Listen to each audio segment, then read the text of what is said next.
Mermonia.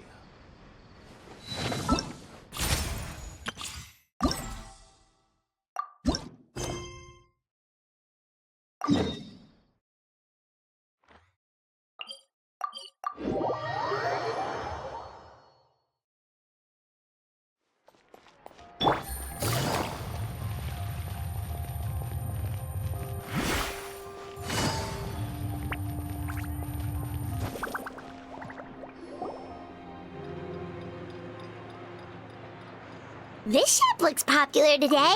Wonder what the occasion is.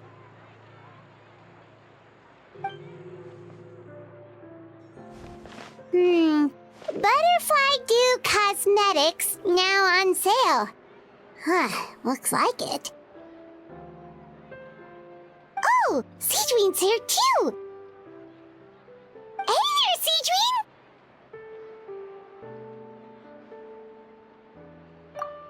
Hello there, Traveler and Paimon. I hope you're keeping yourselves fit and healthy. You bet we are. So anyway, what are you doing here, Sigewinne? The Duke insists I take regular vacations in the Court of Fontaine. This one just so happened to coincide with a promotion for a new skincare product, so I came over to take a look. I like to keep up with the latest industry developments when I can, to help me with my magazine articles. Wait, you write? For a magazine? Which one? It's called Beautés en Fleur, and it's run by the Fontaine Beauty Association. I've done lots of articles about skincare for them, using the pen name Maritime Flower. Oh, wow! You're a Maritime Flower? If Paimon's not mistaken, you're one of the leading figures in the Fontaine Beauty Association!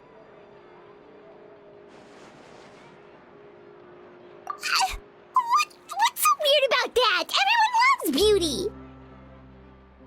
I really like this role. The staff at cosmetic shops are always so polite, and as long as I wear a big smile on my face, I always get the best customer service. Well, they sure don't want to make an enemy of the Maritime Flower. Obviously, it's because of Sigewinne's love for beauty. Still a leader of the Beauty Association? That's incredible. The truth is, I study this field because I cherish my own appearance. It has nothing to do with being beautiful or not. Oh, the words of a master beautician defy comprehension! Oh, wait, you're saying that natural beauty is the highest form of beauty, right? Not really. Actually, Melusine aesthetics are very different from human ones. We don't view humans based on their appearance. If I had to describe our approach, I'd say it's based on cuteness. Oh, really? Yep. Still, I really value my current appearance, and in the process of taking care of it, I've ended up learning quite a lot about skincare and stuff. It turns out, my knowledge and experience is pretty popular with beauty product lovers. It came as a big surprise to me, though. Oh, Paimon gets it now. But speaking of your appearance, how come you look human anyway? Are you, like, only half Melusine?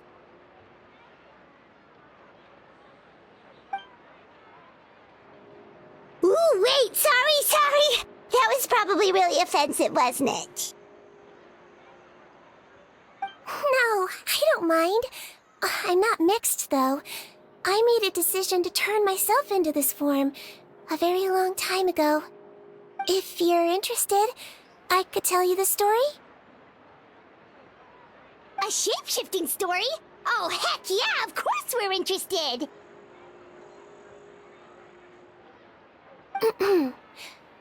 Once upon a time...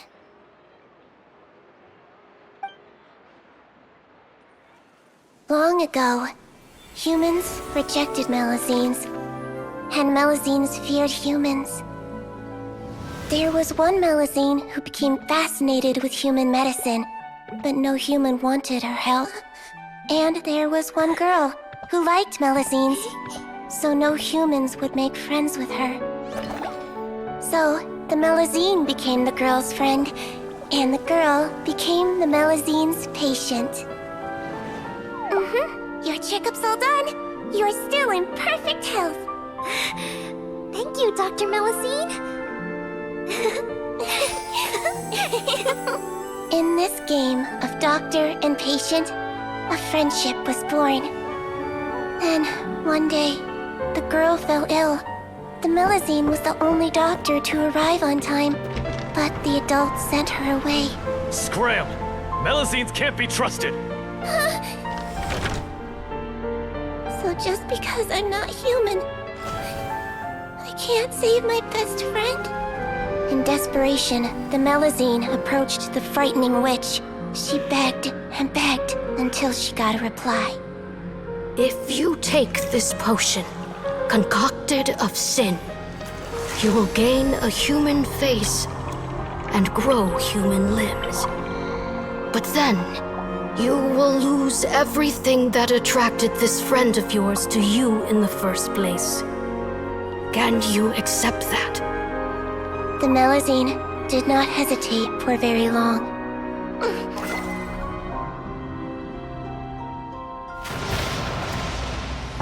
On a rainy night, a little doctor knocked on the girl's door.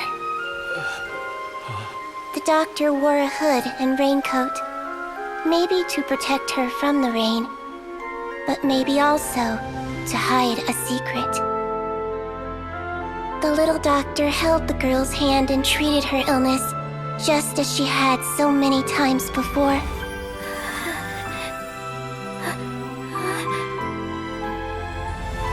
Dawn came, and the little girl's condition improved. But the little doctor was long gone, for she knew her friend would never recognize her again. And so, since then, I've lived my life in human form. Most people who know me just think I was born this way.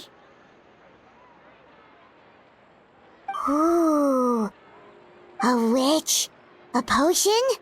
Why does this sound like a fairy tale? Trust me, it's a true story.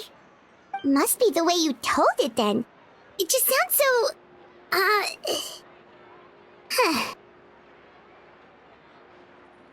Yeah, not every Melazine would take human form to save their human friend. That must have been a huge decision.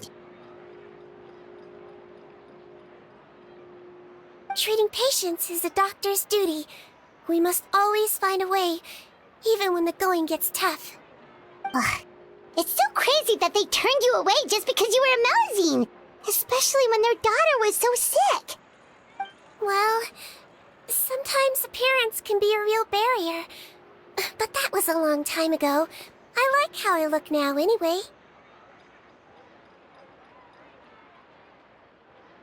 Paimon too! You're super cute this way. Attention customers! Thank you all for waiting. Now, on behalf of our skincare partner, I'm delighted to announce that our exciting new product is now officially on sale. Well, there we go. Let's have a look, shall we? Oh, Paimon, if you want to buy any skincare products, I'll be happy to give you some suggestions. Really? Personal advice right from a leader of the Fontaine Beauty Association? What an honor! Allow me to introduce our newest skin lotion, Butterfly Dew. I'm sure many of you have already read about this product's trials in the newspapers. To say that it improves skin quality is an understatement. This product gets its name from the way it transforms your skin and makes it glow anew, like a butterfly emerging from its chrysalis and spreading its wings for the first time. We are thrilled to have the inventor of this fantastic product with us here today. Please welcome Mr. Rawat, a researcher from the Fontaine Research Institute. Now, without further ado, I'll hand over to Mr. Rawat to tell you all about what Butterfly Dew can do for you.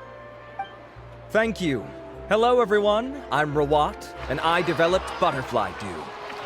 Wow, what a looker. He's a researcher? Wow, he's really challenging the stereotype. It seems that everyone is surprised by my entrance. Or should I say, my appearance.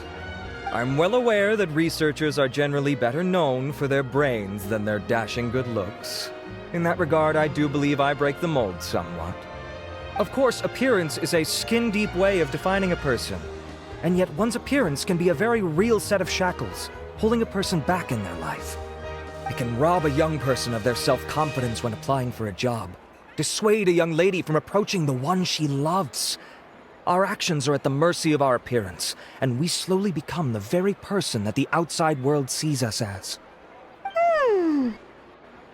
But what if I told you that those shackles can be broken? If our appearance prevents us from changing, then let us first change our appearance itself. Wash away moles, birthmarks, and wrinkles, and they can no longer rob us of our confidence. Replace them with luster and radiance, and we shall never again hang our heads in shame. That is why Butterfly Dew exists. Its mission is to allow us to shed our pupae, undergo a complete metamorphosis, and embrace a new life. Well, whether it actually works or not, after that speech, Paimon's already sold! Mr. Rawat, could I ask if you've used this product yourself? Of course, I tried it many times while I was testing it. You can consider me a product ambassador. Wow, then it's sure to work! Still, I don't expect to convince you just by blowing my own trumpet. So, could I get a volunteer from the audience to try it out? Oh, Paimon volunteers!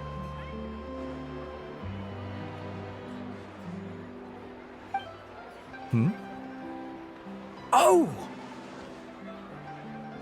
Ah, what an honor! It appears we have a giant of the Fontaine Beauty Association here with us. In that case, Miss Sigewinne, could we seek your most expert opinion on this product? Sure. Whoa. Is that Romaritime flower? They say she's the pickiest user of skincare products in all of Fontaine. Here you go.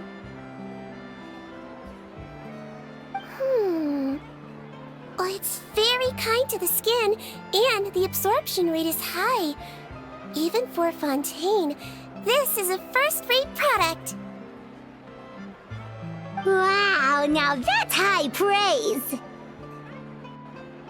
I'll take one. Any discounts? All right. Well, all that remains for me to say is, Butterfly Dew is now on sale!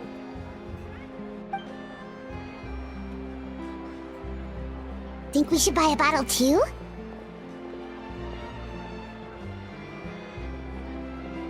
Aww, really? Well, it's still good to care for your skin though, right? Paimon definitely feels kinda rough from being exposed to the elements all the time. And if you're worried about whether it's the right product for you, well, luckily for us, Sigewinne's here, so we can get an expert consultation.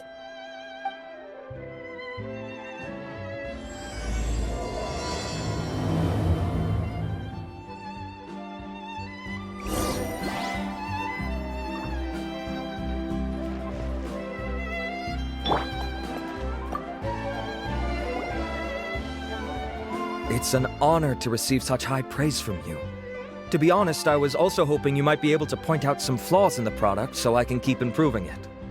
With most skincare products, the pros and cons only become apparent with long-term use. Yet, this one has instant benefits, improving skin quality without any obvious side effects.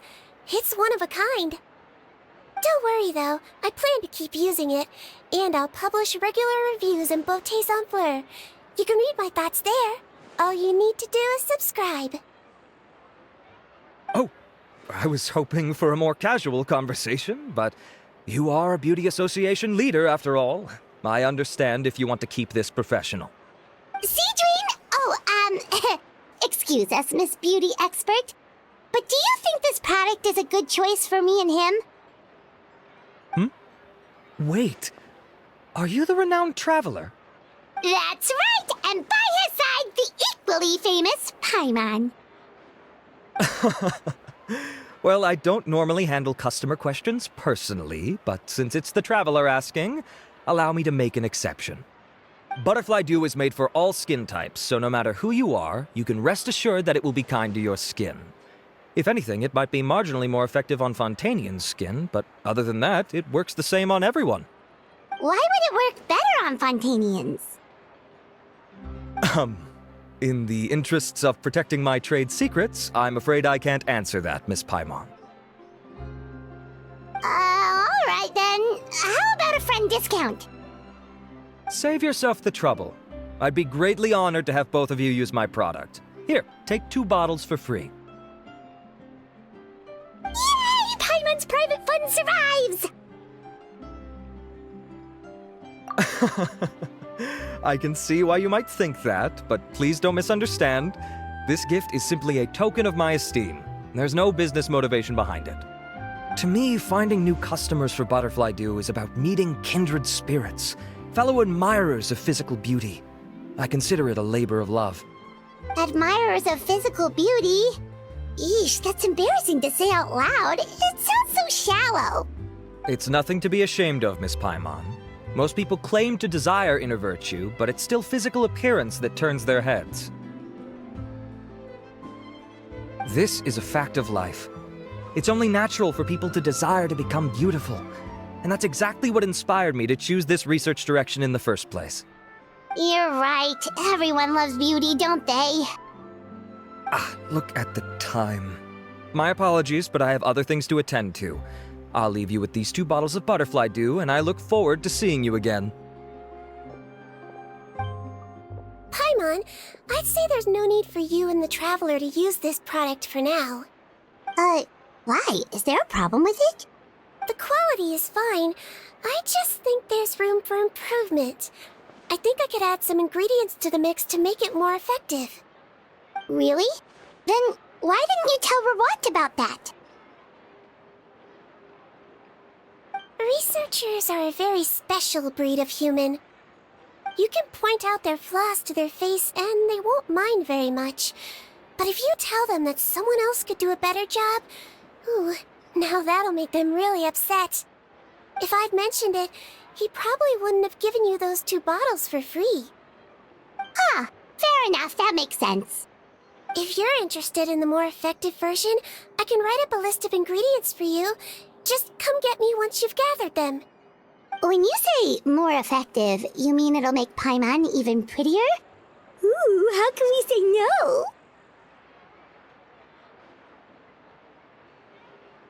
As for me, it's probably time I got back to the Fortress of Meripede. I mustn't leave the infirmary unattended for too long. Alright, see you there then!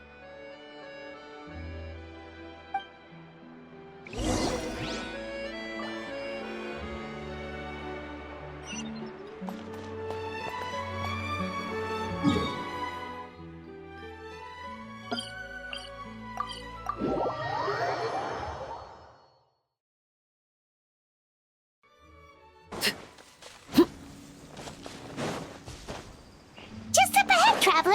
The ingredients for Sigewinne should be nearby.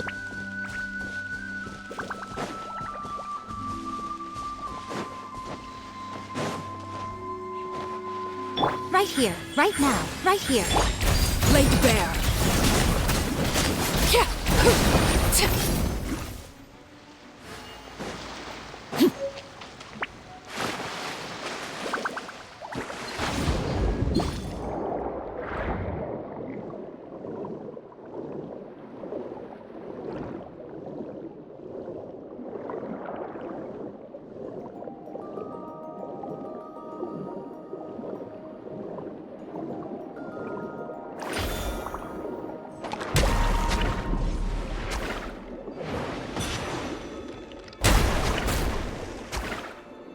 Great! That's everything! Let's head to the Fortress of Meripede!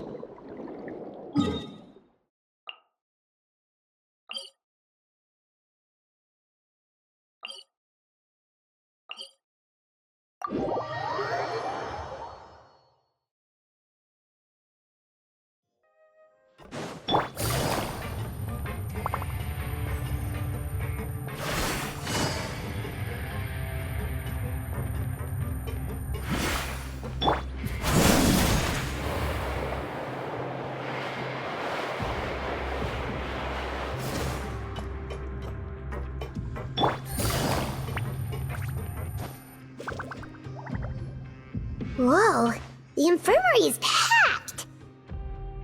Please, you have to believe me. I saw it with my own eyes last night. Another me!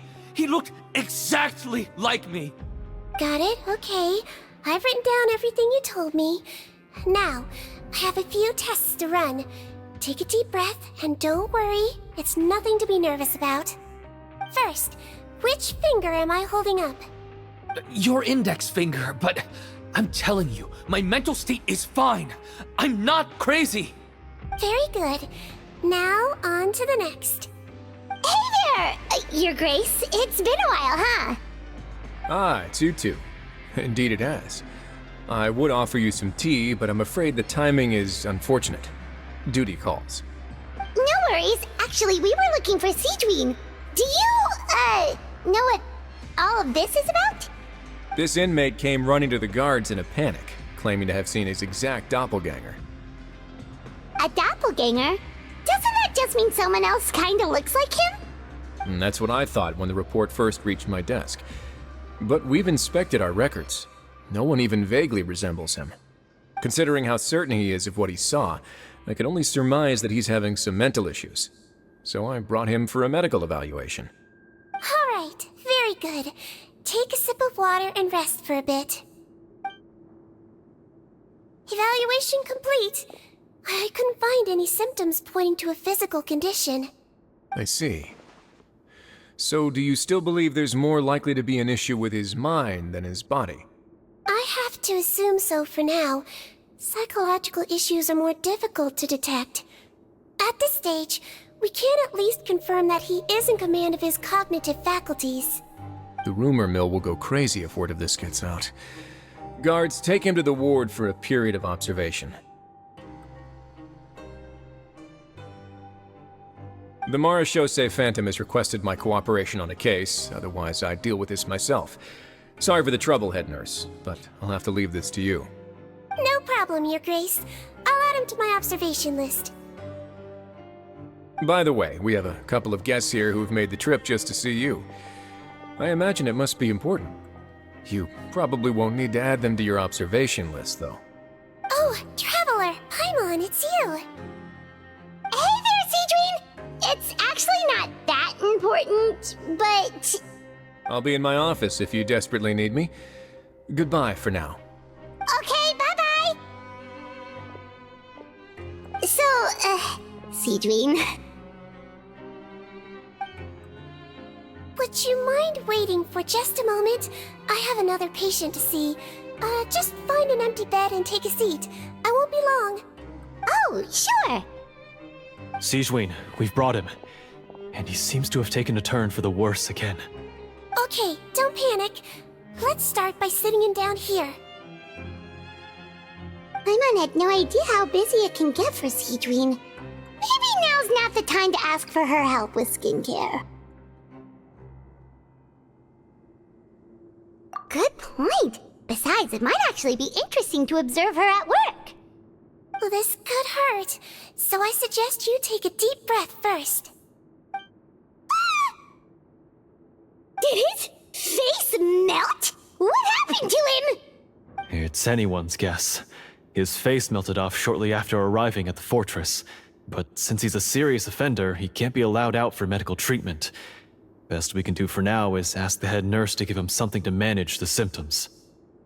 This is gonna be awkward. We still need to bring him to the Marechaussee Phantom for questioning.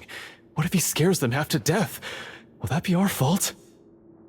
The Marechaussee Phantom? Does this have something to do with the case Risley's dealing with?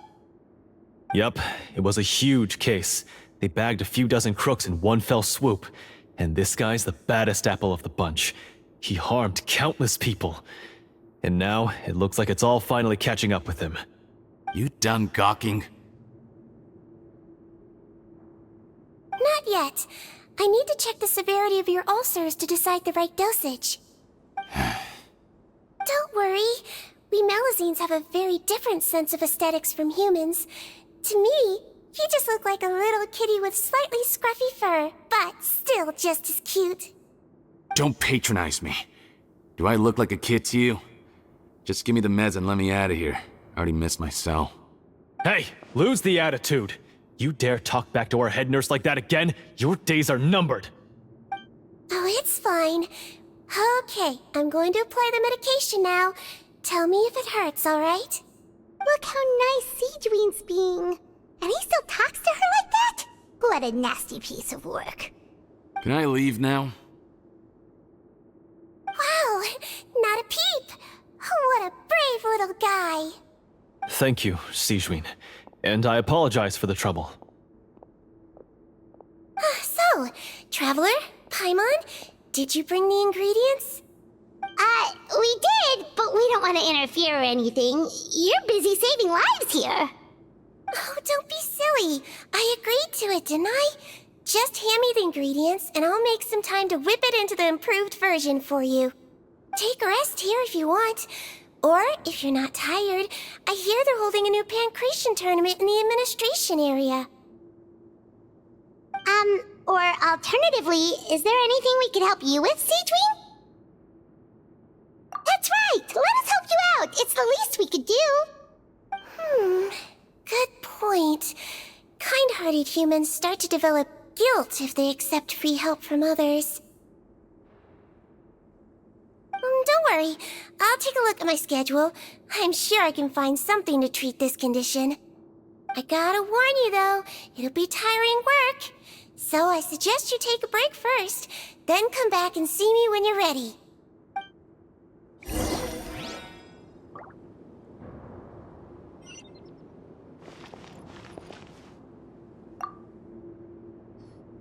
We're ready, Sigewinne! What's our first mission?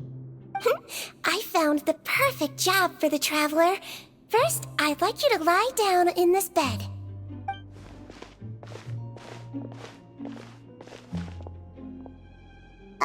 What for?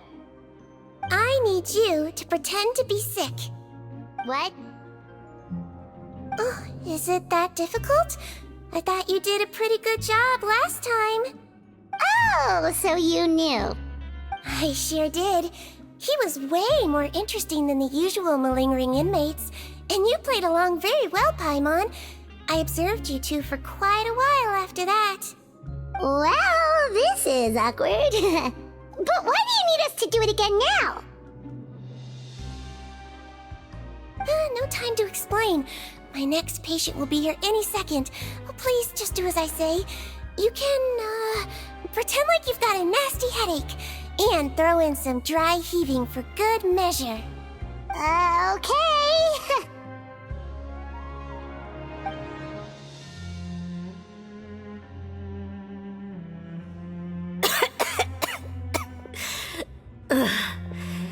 Hey, Doc, it's me.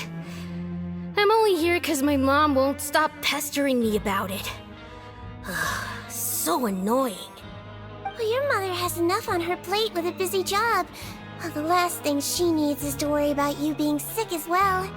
I know. I shouldn't treat the place like a playground. Shouldn't go swimming in the lower levels where we join up with the sea, because it'll give me a cold and distract her from her work. I thought I'd be able to have some fun here at the fortress for a few days, but it's always, don't do this and don't do that. All right, sit yourself down and I'll take your temperature. Well, your fever still hasn't gone down. Well, here's your medicine. 1 cup for starters, and we'll see if it helps. But Doc, it's so bitter. Do I really have to drink it? I mean, I'll be fine, right? I've got an uncle who caught a cold. His fever went away on its own after a couple days. Can't you just write me a note saying I'm on the mend? I just need something to keep my mom off my case. I sure can. You're a very brave boy after all. Huh? Brave? What makes you say that? Well, if you want to rely on your own immune system to clear up your fever, then you'll have to tough it out like this guy.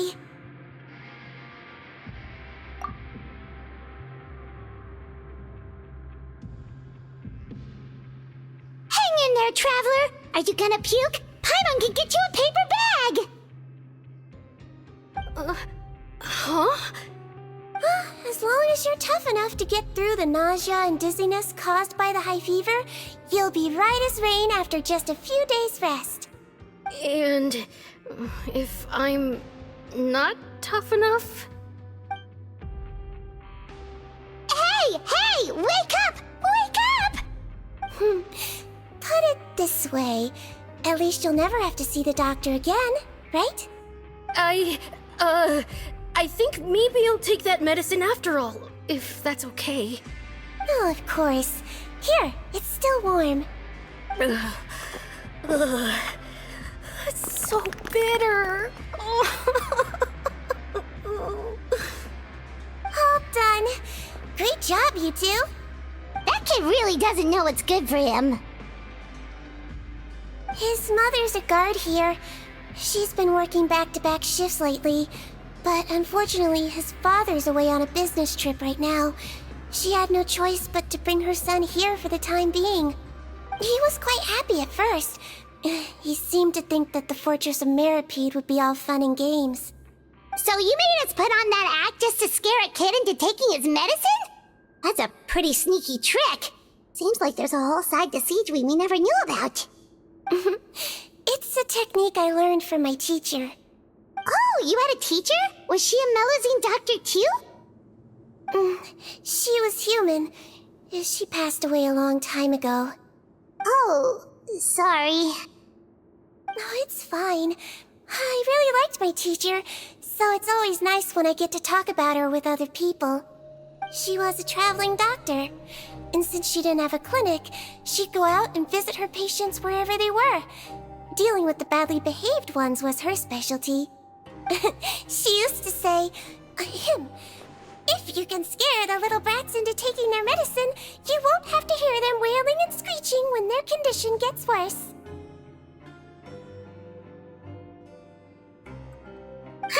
She sounds like a pretty strict teacher. Strict? Well, that's not how my teacher saw it. She thought of herself as terrifying to kids. Strange way for a doctor to describe themselves. Now Paimon's curious to know what she looked like. As it happens, I actually have a picture of her. Oh, wow, yeah, okay, that'll terrify the kids. Yep. All the children she treated thought she was a witch. Why does it almost sound like you're envious of her?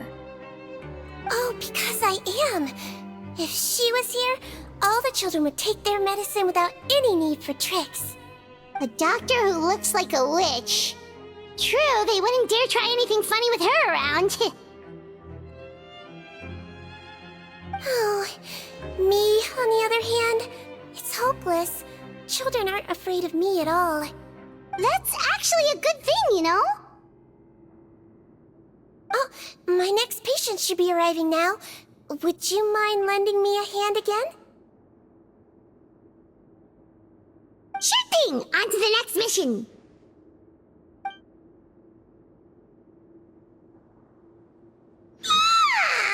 Is it nighttime already?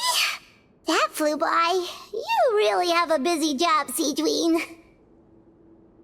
Well, thanks to you two, it was much easier today. Aww.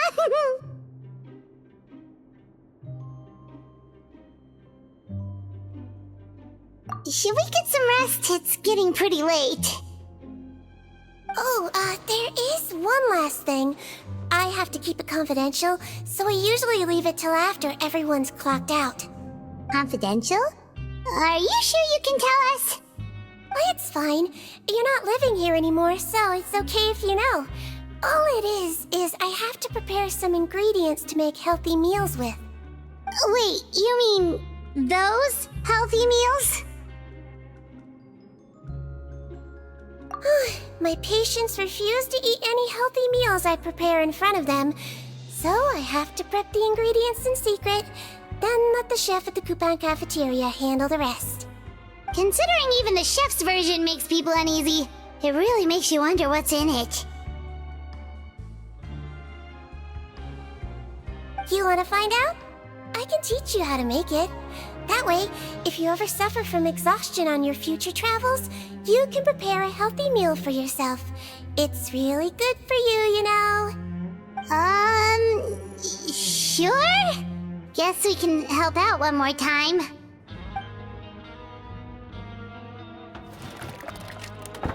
The ingredients are ready. Now, put them on the table and add them in the order I tell you. First, we add this special slime condensate, stir it thoroughly, then pour it in. Oh, see that?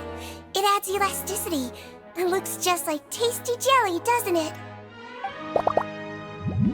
Yeah, it really does! Until you remember it's slime condensate. Next up, xenochromatic crystals. You want to crush them up into a fine powder, like powdered sugar. Wait, are those from Fontimer Aberrants? Are you sure they're edible? Finally, we'll need some high-protein meat. Frogs are an excellent choice.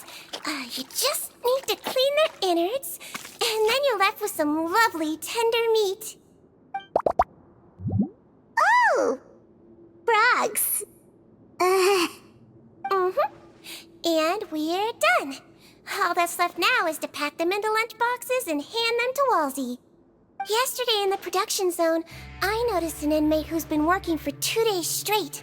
That means it's a healthy meal for him tomorrow. Sigewinne really does have the inmate's best interest at heart.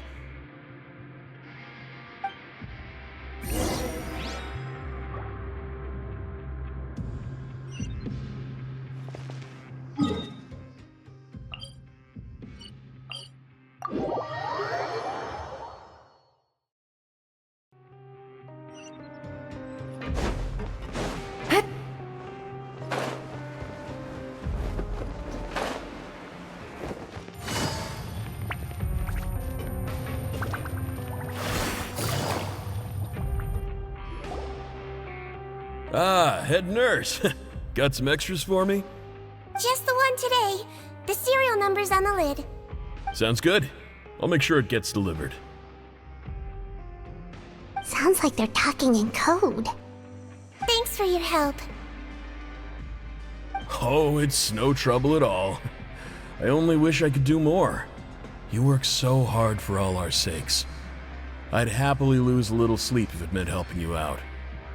That won't do. If you reduce your sleeping hours any further, your health will start to suffer. All right. Nurse's orders. I'll do as I'm told. But you take care of yourself too.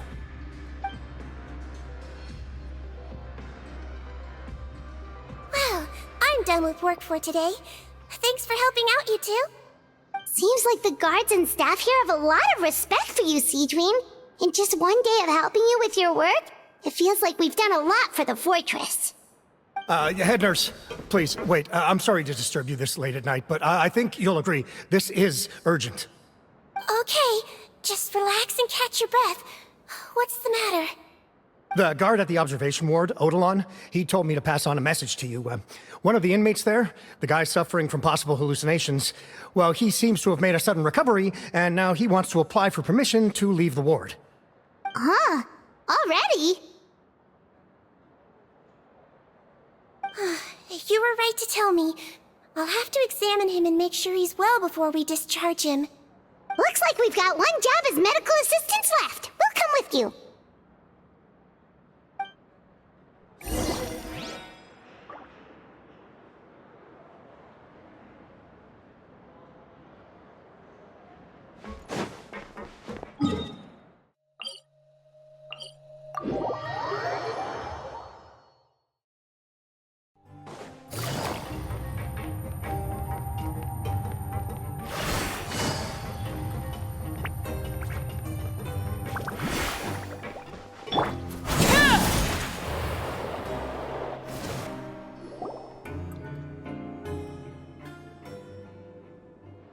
Ah, head nurse, you're finally here.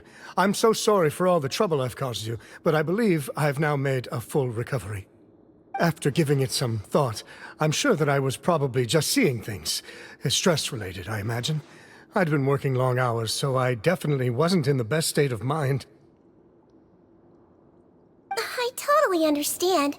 Still, I have to give you an examination before I can discharge you, okay? So, take a deep breath and don't be nervous. It'll be the exact same procedure as we did this morning. We can start whenever you're ready. Again, so sorry. I was in such a state this morning, I barely recall anything.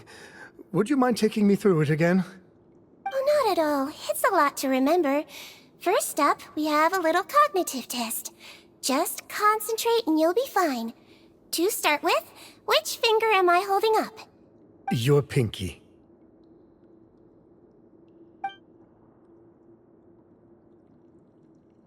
Alright, all indicators seem normal.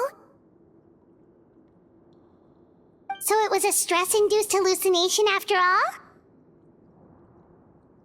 Well, we've certainly had previous cases of mental illness caused by overwork, which is why I carefully observe everyone in the production zone. I wonder how I managed to miss the signs this time. Please, head nurse, you shouldn't blame yourself. I'm just still adapting, that's all. Pushed myself too hard, and I guess I couldn't take it. Thanks for looking after me. I'll be as good as new after a good night's sleep. And if you can give me the okay, I know I'll sleep better back in my good old dorm. It can be difficult to relax in an unfamiliar environment. Alright then, you can leave the ward. I suggest you take 2 days off to focus on your recovery. I'll take you off the observation list for now, so you're officially discharged. Great. I can't thank you enough, head nurse. Mr. Odilon, could you escort him back? Of course. I'm on guard duty in the administrative area tonight, so nothing will go wrong. You have my word.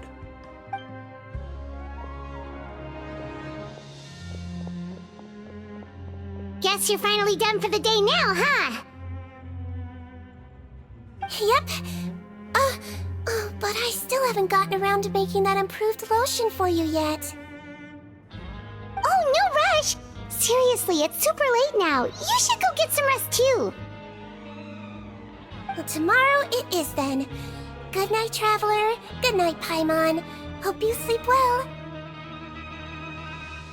Oh, don't you worry! We will! After a productive day of work, we're both gonna sleep like a log.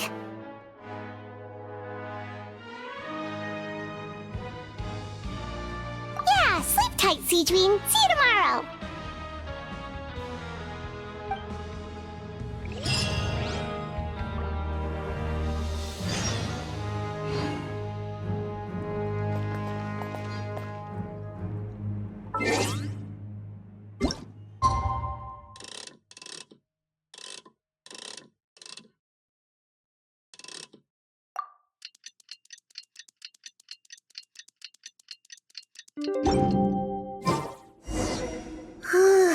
Paimon really did sleep like a log. Let's go find Sigewinne.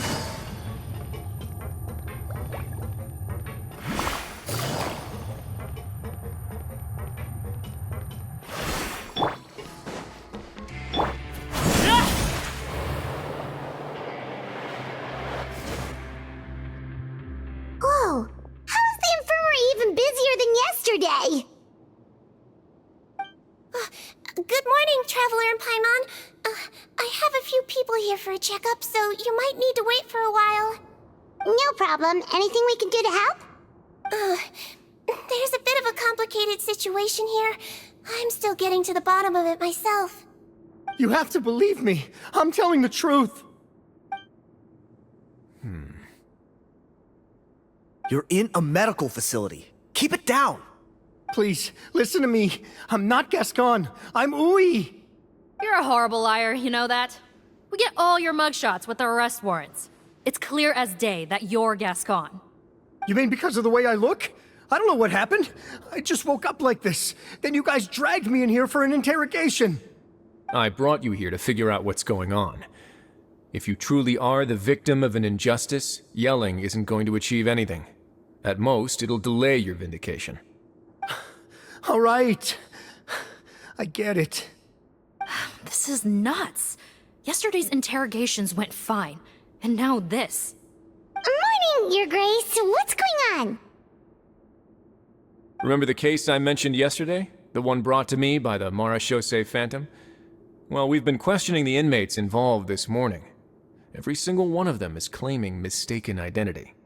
Huh. That's even weirder than what that guy was saying yesterday. The thing is, none of them have been able to provide any evidence whatsoever to support their claims. Questioning them further got us nowhere, so for now, we've brought them to the infirmary. And we thought yesterday was as busy as it got for Sigewinne. We've compiled their statements. Have a look. Perhaps there's something we missed.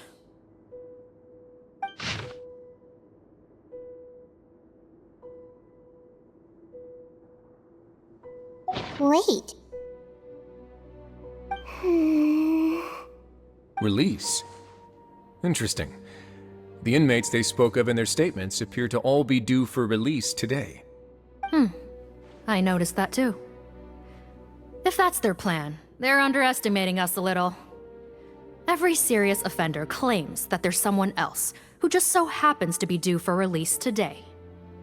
And they're expecting us to go along with that. All the more reason to be cautious. Lumberzar, check the release list for today and make sure no one gets processed. We're gonna need an excuse, though. Just say we're out of forms, and that we're furiously printing more as we speak. I'm on it. It's conceivable that our group of serious offenders somehow found a way to switch places with inmates who are about to be released, so they can walk out right under our noses. We did consider that possibility. But I mean, just look at them.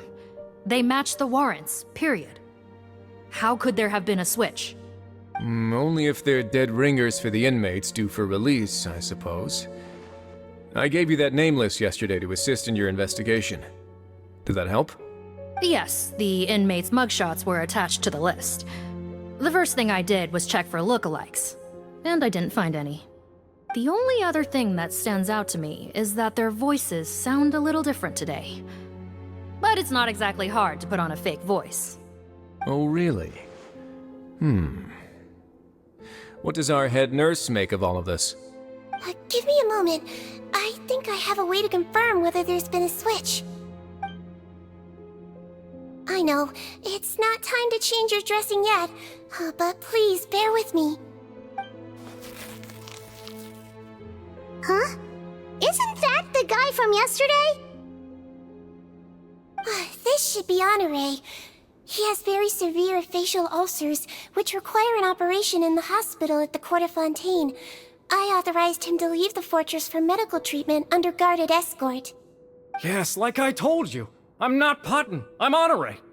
So there has been a swap. Well, I can see what happened in Potton's case, but how do you explain the other inmates? You're not telling me their souls switched bodies, are you? No, I believe it was their faces that got switched. The method is a bit like replacing a tooth. Take the bad tooth out, put a false one in. And actually, I think I can prove it to you. Traveler, Paimon, do you remember Eric from the other day? Yeah, sure do. Then you can be my witnesses. To start with, please fetch the inmate who claims to be Eric.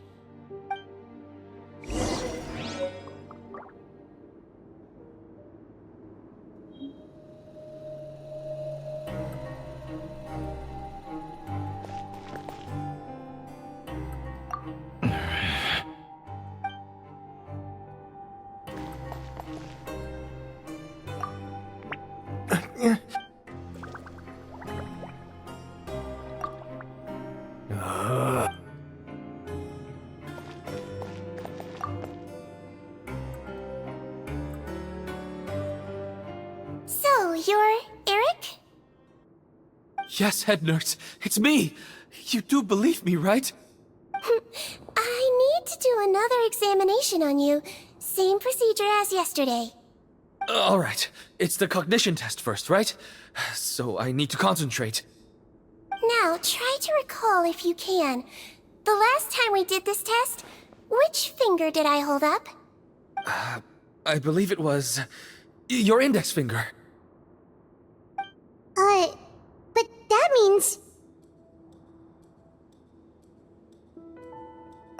Huh? So basically, last night the Eric who said he saw another him suddenly recovered and applied to leave the observation ward. Sigewinne did another test before letting him leave, but that time she held up her pinky finger. Huh? I don't know about any tests last night. There was nothing to do in the observation ward, so I went straight to bed. Then I somehow woke up in a high-security cell.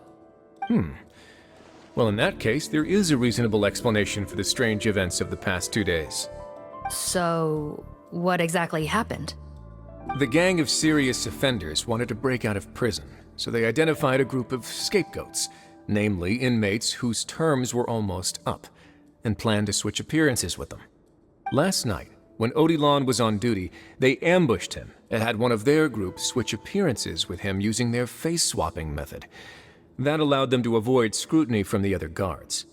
Then, once all the other inmates were asleep, Odilon spent his night shift carrying out the remainder of their switcheroo plan. However, they made one mistake. Henri changed his appearance to match Eric's earlier than he should have done, and ended up being spotted by the real Eric. Real Eric came to the guards for help, but we didn't know then what we know now, so we put it down to hallucination and sent him to the observation ward. However, since one of the gang members was posing as a guard, they simply changed real Eric's appearance and had their Eric take his place, muddying the waters even further. Right, because I put Eric on the observation list by then, and no inmates on that list can be processed for departure until I've discharged them. Hence why the imposters had to pull that little stunt to get fake Eric off the list. Yeah, it all makes sense now! The Duke cracked the case! Well, I can't fault the reasoning. But I'm afraid that we ruled out the possibility of face switching very early on in this process. Criminals altering their facial appearance to commit crimes is nothing new. In fact, one of the explicit duties of the Malazines in the Marechaussee Phantom is to identify criminals in disguise. We carefully examined all the suspects, and there is no evidence that any means of disguise were used in this case. Huh. Well then, how do we explain all this? So far, it seems more likely that the gang stole documentation belonging to the inmates due for release, and are using that to commit identity fraud. Actually, there is a potion that can completely change someone's appearance. If they use that, even a Melazine wouldn't be able to detect it. A shape-shifting potion? Forgive me, head nurse, but this is the first time I'm hearing about it. If such a potion truly existed, it would jeopardize our entire investigative process at the Marechaussee Phantom.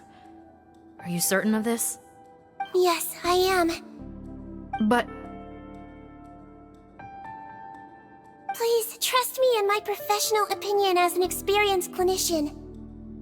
At the same time, without any solid evidence, it's pure speculation. If we can round up all the inmates suspected of switching places, then have a little talk with both sides, we might just get our answer. Yep, let's do that. Okay. Well, it was our negligence that meant we had to come and conduct these post-internment interrogations. And I know it's put you out. We'll do it your way. Your Grace, bad news. I paused the releases like you asked, but we were too late. A bunch of people already got processed 2 hours ago. I checked the list, and sure enough, it's all the people who gave statements. 2 hours ago? That's before today's interrogations began. They had this all planned out. So there really was a switch after all. They really pulled the wool over our eyes on this one. We should be able to catch up with them if we leave now, right? Not if that potion is real. They can just switch faces again after leaving the fortress. And if the Marechaussee's Melazines can't even spot them, we wouldn't know where to start searching. Yikes! So we're at a complete dead end!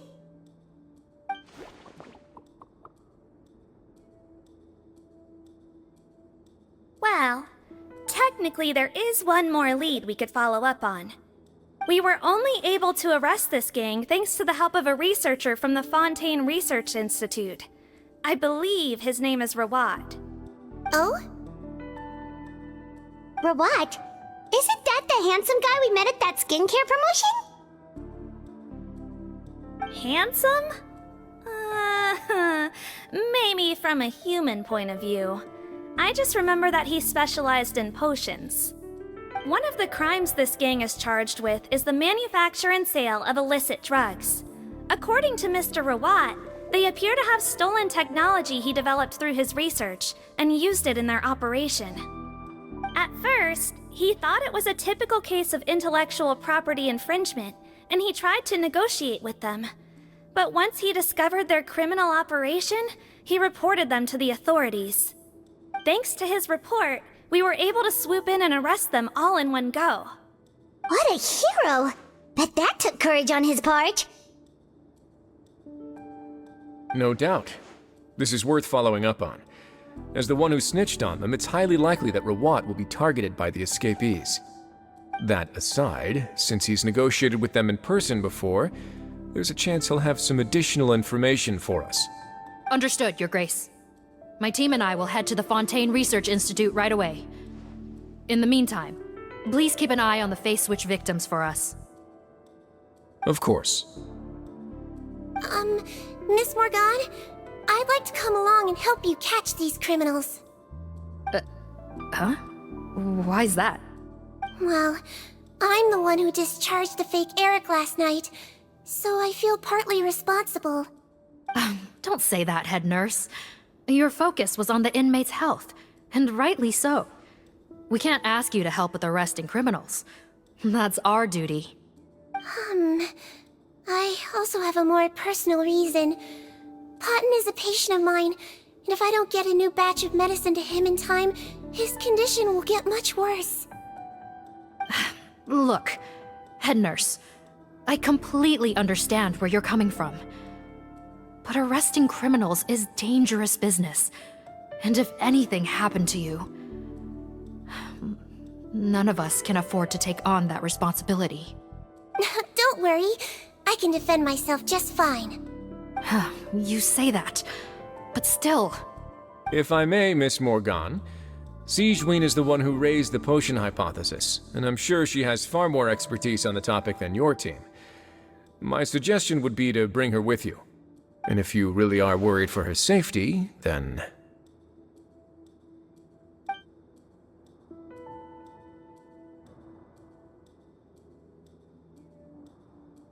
Ah, there you go, right on cue. Knew I could count on you.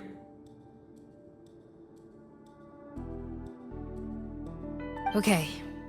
Well, since this plan has the Duke's blessing, far be it from me to refuse. We should head off immediately. Time is of the essence.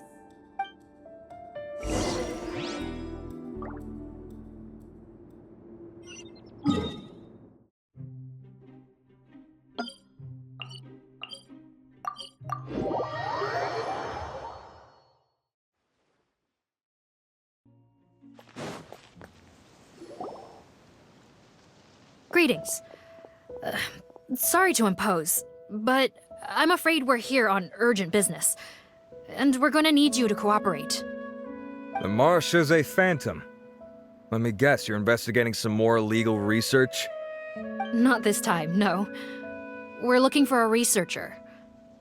Do you know where we might find Mr. Rawat? Rawat. Oh yeah, Mr. Handsome, right? He actually doesn't work on site here very often. There's a handful of researchers in the nearby area who know him pretty well, though. You can see what they know. Just a handful? Paimon figured he'd be the most popular guy around. Well, I guess you could say he's popular, at least on a superficial level. He's blessed with good looks, so he tends to make a good first impression on people. But in all his time here at the Fontaine Research Institute, I don't think he's ever had a single deep conversation about his research with his peers. That's no way to make real friends around here.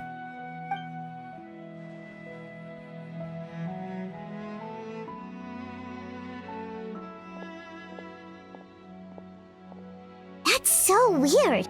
He definitely didn't come across like a recluse at that product promotion. Oh, I don't find that weird at all. He definitely didn't strike me as the kind of guy who's, good at making friends. Really? Paimon couldn't tell. Must be a Melusine perception thing. Okay, we should talk with his acquaintances. But we also need to check the Research Institute for any clues. Let's split up. It'll save us some time. Sure thing! We'll go ask around among the other researchers with Sigewinne. Paimon's suddenly kinda curious to know what everyone really thinks of him.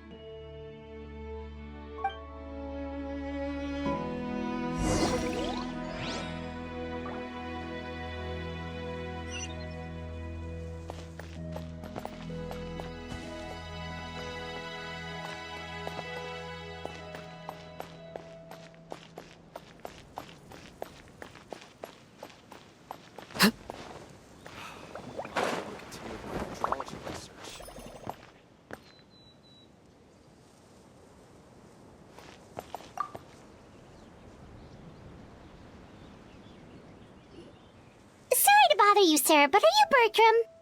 Who's asking? Just some concerned citizens helping out the Marechaussee Phantom with an investigation. We'd like to ask you about Rawat's whereabouts, if that's okay.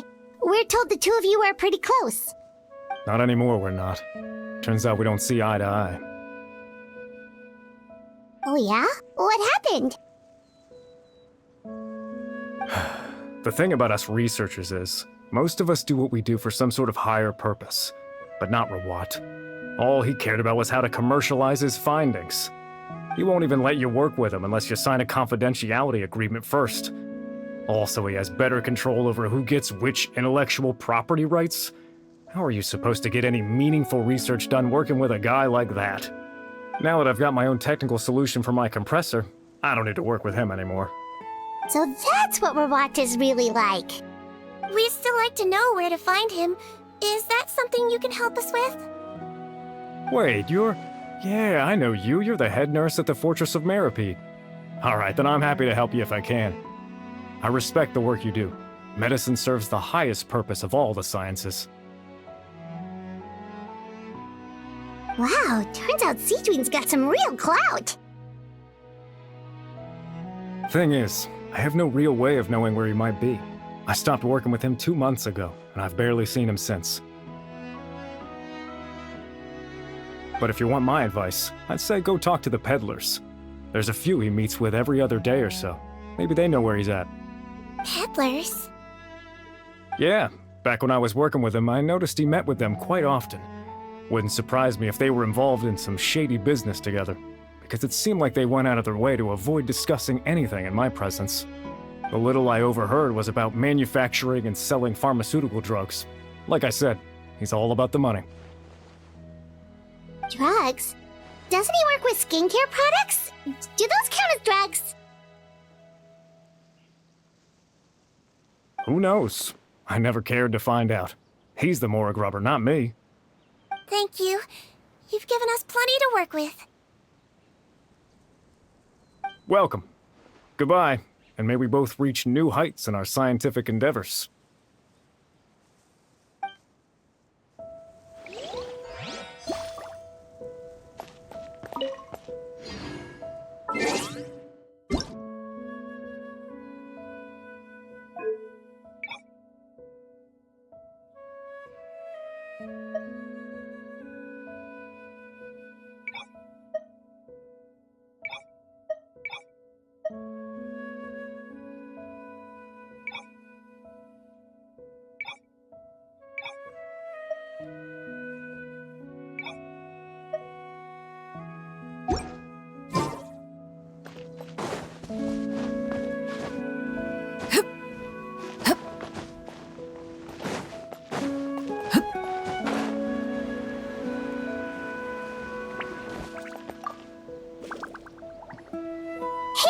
Are you in Teep?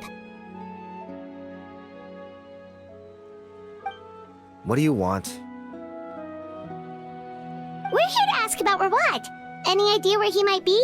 We were told you were pretty close with him. Close? Not sure that's the word I'd use. He wouldn't even let me use his patent. Huh? It's been a good few days since I last saw him. I don't know where he's at. Go ask someone else. Would the patent in question happen to be related to the new skincare product he developed? Yeah, kinda. Butterfly dew, or whatever he calls it. I heard he made a tidy sum off of that one. Okay, now we're getting somewhere. Keep going. Most of the other researchers here focus on mechanics, energy, stuff like that. I get why he wouldn't be interested in having anything to do with them. But I'm studying coatings. There's a huge overlap in our areas of research. Why would he refuse to work with me? I bought his product once and noticed it contains a unique substance that might have applications in coatings too. If it worked out, I could probably make as much as he's making. Don't get me wrong, I had no intention of plagiarizing his work. I was hoping to get official permission to use his findings in my own research. Followed the proper procedure. It was all above board. I would have had to pay him a license fee and everything. But despite that, he turned me down not once, not twice, but 3 times. It's like he's vehemently opposed to the idea of anyone else making the kind of money he does. Huh, so is Rawat antisocial, or is this guy just jealous? Well, it doesn't look like we're gonna get any info about Rawat's whereabouts from him. Let's go! Wait, 1 second. Mr. Antibes, next time you go shopping, you should buy some Buell fruits. Peel the skin, steep in water, then drink. It'll help calm your mood. Huh? Yeah. Thanks.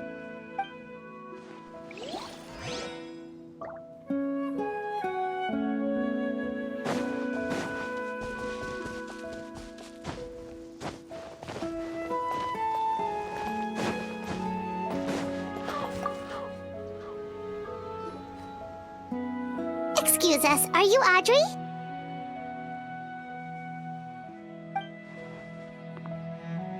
That's me. What is it? Are you close friends with Rawat? We're trying to find out where he is. Close friends? You mean because I told him I had feelings for him once? I doubt I'm the first or last at the Institute to make that mistake. Why would you single me out as a close friend? I should have known, really. Men like him, they just enjoy being surrounded by fawning women. They're not interested in a serious relationship. Okay. We were just kind of wondering if you might know where we can find him. Why would I know where he's at? I barely know him, and he probably doesn't even remember me. Ugh, this is getting annoying. Shall we go ask someone else?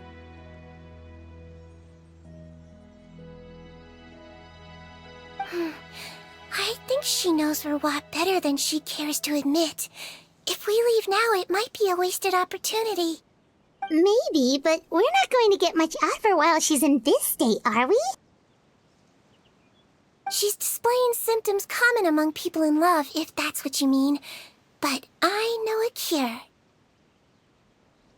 It's curable? Oh, we're still no closer to finding Mr. Rawat. Oh, by this point, he could be in grave danger. Danger? Wait, why are you looking for him again?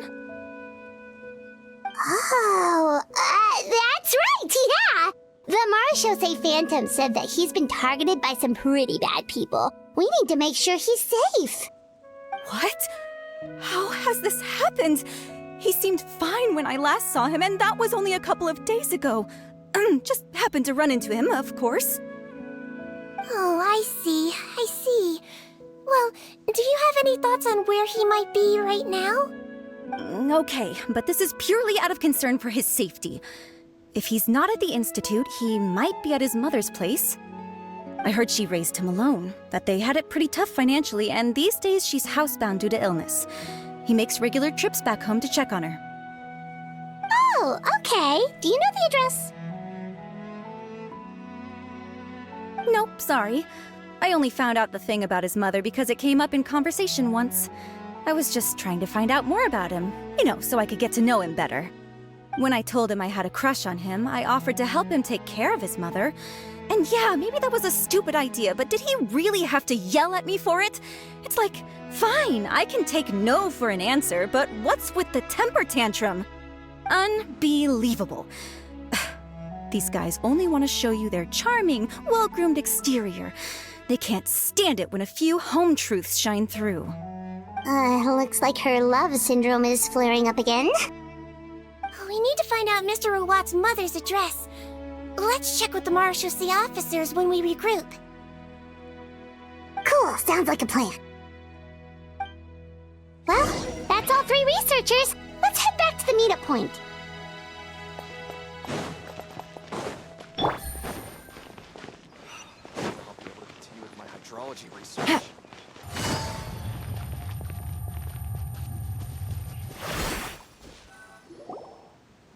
You know, Paimon started out thinking Rawat was a handsome researcher with a friendly and cheerful personality. It's such a surprise to learn that his peers have a different impression of him. So, what's your view of him now, Paimon? A handsome researcher whose difficult upbringing turned him into a profit chaser with a chip on his shoulder? So your thoughts about his appearance haven't changed at all? Well, his looks are kind of a big deal. At least in Paimon's opinion. How does such a handsome guy end up being so antisocial? Even with his difficult family background, it just doesn't make any sense. You can't judge a person solely based on their appearance. Head nurse. Traveler. I assume you've spoken with the researchers. What did you find out? Bertram mentioned Rawat's involvement with some pharmaceutical merchants. Do you know if he's registered any pharmaceutical brands? Since he was a whistleblower on such a huge case, I ran a background check on him. I don't remember there being any brands under his name. How strange. If he was so focused on commercializing his research and averse to sharing his technology with others, why wouldn't he have registered his own brands? Maybe he and his business partners needed to avoid public scrutiny? You think he may have colluded with the gang? Well, the crime was manufacture and sale of drugs, and that would certainly be in his wheelhouse. We can't rule it out. Isn't that pretty unlikely, though? He was the one who blew the whistle on them! Most children who come to me with tooth decay have suffered pain for a long time already, but they'll still try to hide the fact that they eat too many sweets. Grown-ups and children aren't so different in that regard. If you say so. I saw him when he came to make his report, and I certainly didn't get the feeling that he was the type to collude with criminals. Perhaps it's more likely that they were coercing him. You mentioned that he comes from a poor family. So, it's possible that the criminals approached him asking for academic support, luring him in with the promise of riches. By the time he discovered who they really were, he was in too deep. They had leverage on him, so he was forced to keep working for them. I've seen it happen many times before. That does make a lot of sense. It would definitely explain why he was so unwilling to cooperate with his fellow researchers. No wonder he's so unsociable. He must be on edge all the time with a gang of crooks breathing down his neck. In that case, the situation could be worse than we thought.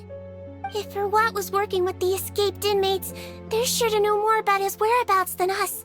Oh, there's a good chance they'll get to him before we do. Based on the information we've gathered so far, he was last seen 2 days ago. If no one's seen him since, maybe we're too late. 2 days ago? So he went missing right after that product promotion. That was the same day he reported the criminals, too. Not a good sign. Don't worry, everyone. I believe we still have a chance. Since he disappeared right after blowing the whistle, it's likely that he's gone into hiding. Yeah, he must have been worried that they'd come for him. All the more reason to find him as soon as possible. The only lead we have at the moment is his mother's house, which you mentioned earlier. Seath, think you can find the place? Yep. When you register a brand, the Court of Fontaine requires you to provide a legal address. The one Rawat wrote down was in the outskirts of the city. That should be the place. Okay, then there's no time to lose. Let's move.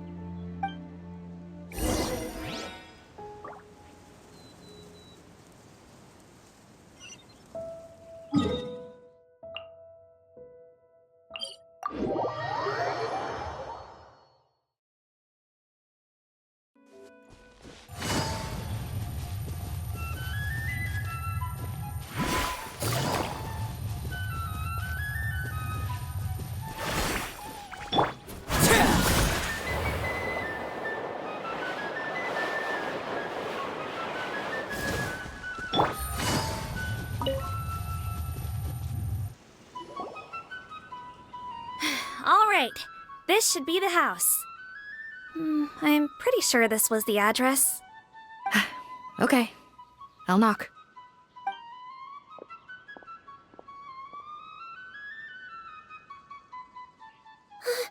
Sounds like whoever's inside has restricted mobility.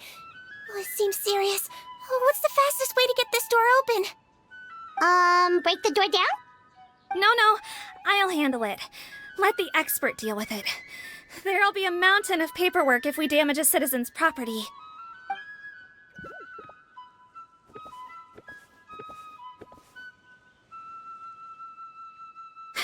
Calm down. Deep breaths. Remember your training. Control your strength. And... it's open! Seath, take a few people and lie in wait. Keep your eyes peeled for any activity around the house. The Traveler, head nurse, and I will go inside.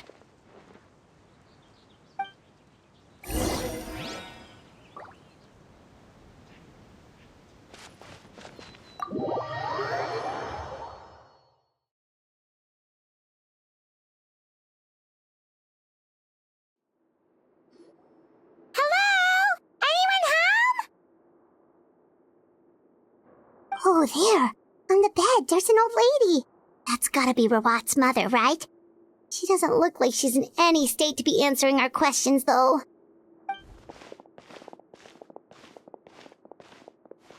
We could try, but she is very ill. We mustn't force it. Well, doesn't look like Rawat's here.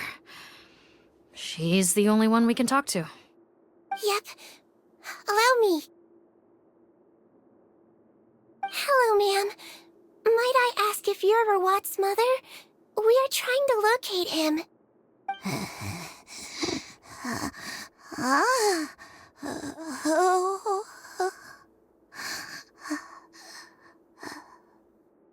Hard of hearing, perhaps.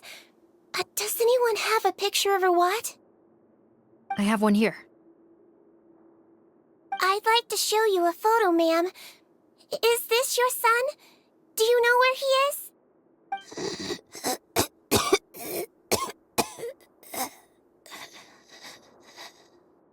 Looks like this isn't gonna work after all. Well, looks like we're out of leads. If Rawat's not here, things are looking very bad for him. Is it possible he could have avoided returning here because he knew he'd be in danger? Maybe. But if so, where do we look next? Maybe we should take another look at the Institute. Yes, so. I suggest we all return there now. We found a good amount of useful information the first time, but perhaps there's something we missed. This is our last hope. Sorry, officer, but could I stay here for a while? This patient requires some care. Of course. Traveler, stay with the head nurse. You're technically here as her assistant after all. Also, I'd like some Marechaussee members to stay as well, and keep an eye on the area. Why's that? If Rawat knows how serious his mother's condition is, he will return. Got it. Okay. I'll tell the squad members in hiding to stay put and keep a lookout. Thanks for helping me out yet again, Traveler and Paimon. No problem. But when you say her condition is serious, do you mean... Yes. She's barely clinging on to life. Oh. Let me take care of a few things first. Could you pass me the towel over there? Yeah, of course.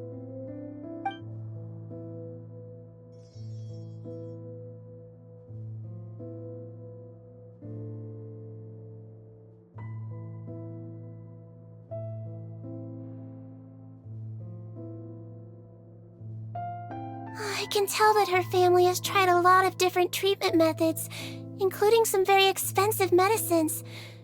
Unfortunately, her condition is so multifaceted that a recovery looks all but impossible. Sigewinne. Paimon bets being a nurse must be pretty tough at times like this.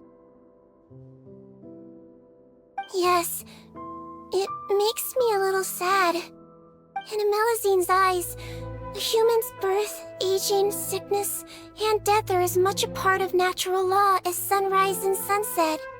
But human medicine can defy that law to some extent. In that sense, it is a science of miracles. That is why I became fascinated with it in the first place. But it was only after I truly became a doctor that I realized miracles don't always happen. Even the greatest doctors cannot cure all diseases. Sigewinne. Well, don't worry about me, Paimon. A doctor's duty is not to cure all diseases, but to treat whatever ailments they can. At the very least, I can lower her fever. That way she'll suffer less, and she might even be able to see her son. Yeah, all the more reason to find Rawat as soon as possible, even if we don't catch those crooks.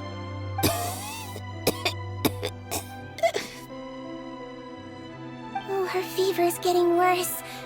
Could I get some hot water? Sure, we're on the case.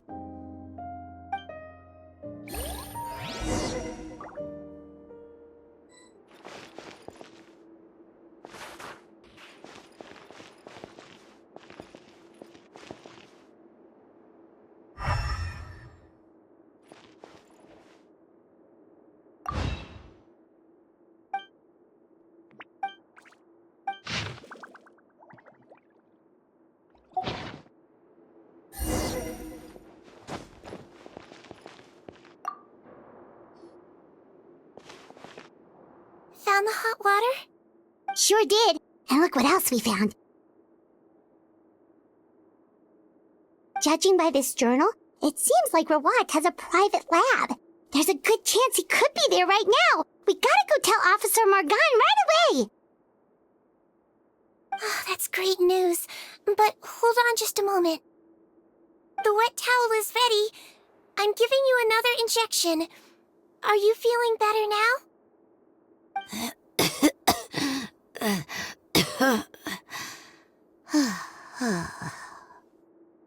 It's all right. We'll go bring him back. Please hang in there. Thank you.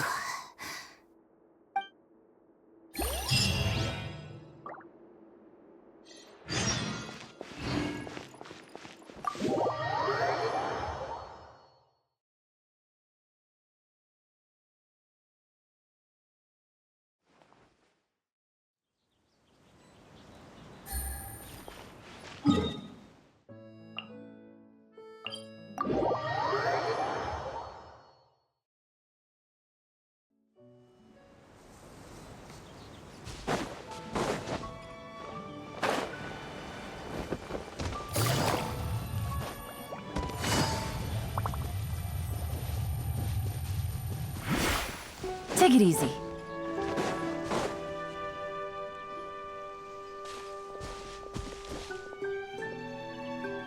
It's Officer Morgan! They're already here!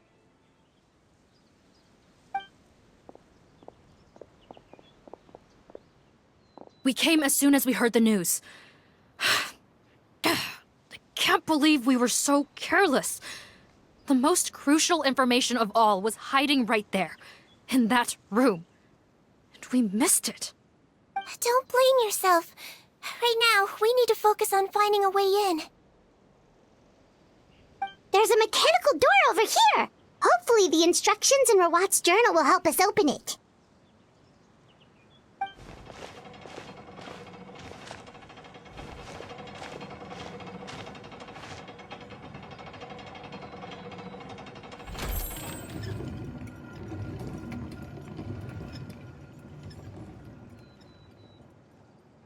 It's open. Let's go in.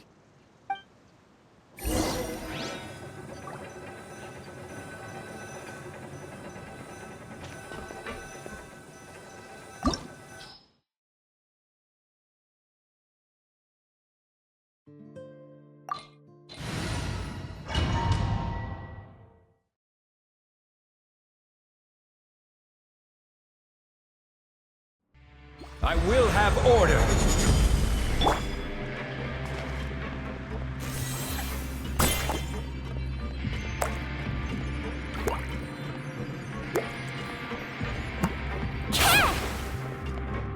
How did they get in here? Captain, up ahead! Those look like our fugitives! So they found this place too? Don't let any of them escape!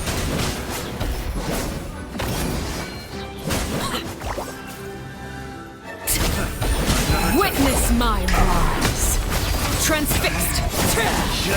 Should ice my hammer.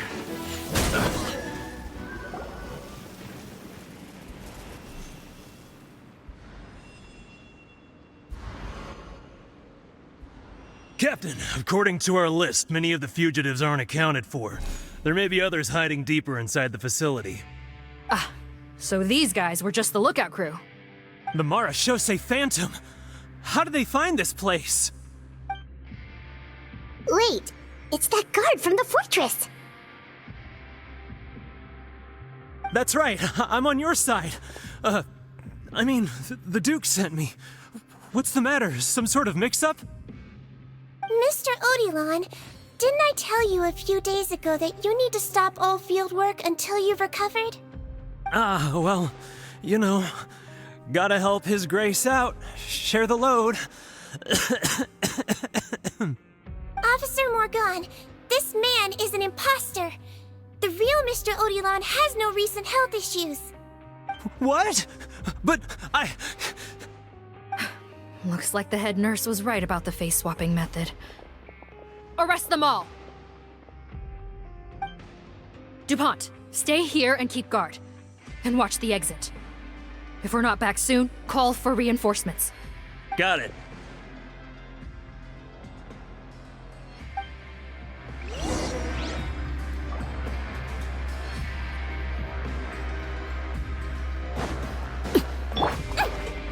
Calm down! Don't slip and fall!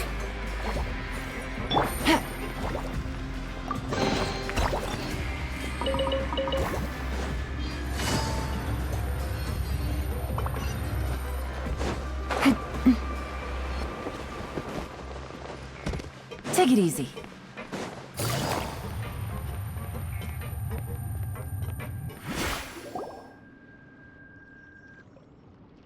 So many jars. Was this some sort of production facility? This scent, it's probably the ingredients used to make butterfly dew.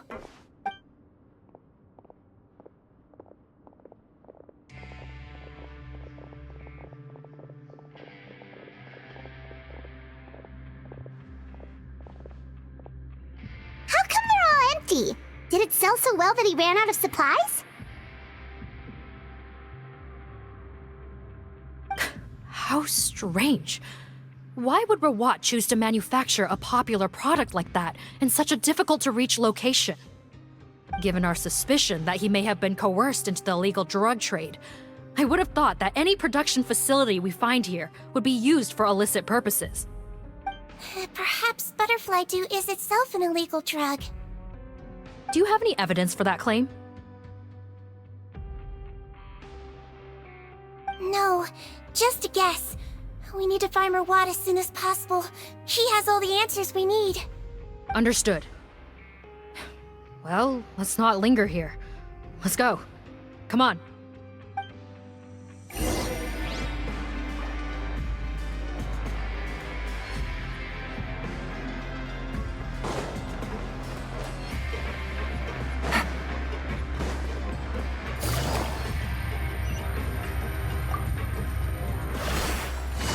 Doesn't look like we're gonna get this door open. Let's find another way around.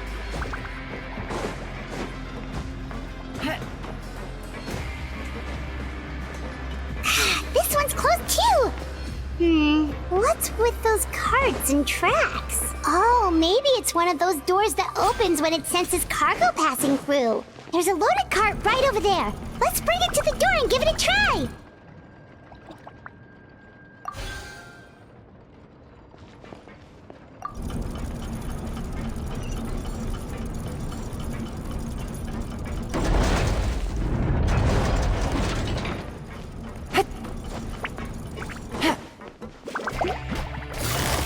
Quietly now. Right here. Emerge. Right here. Hold still. Cat! He might feel a little prick.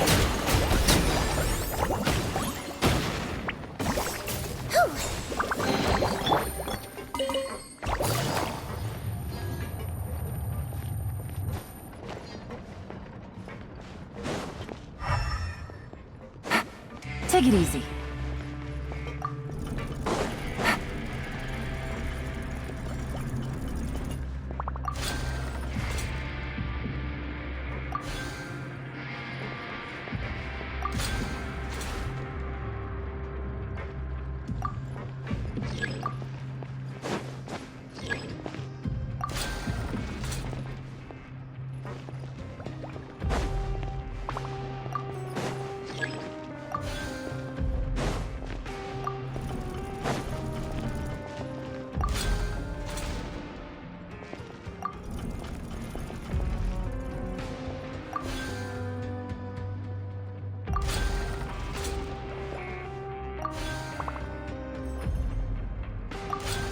Take it easy.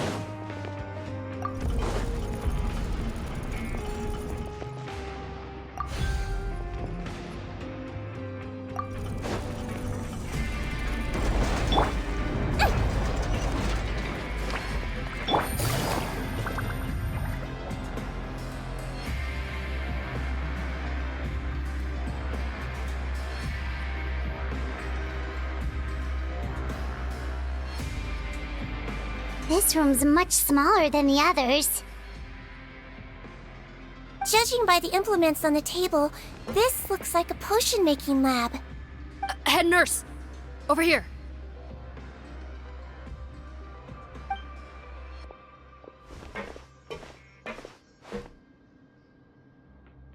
Let's see.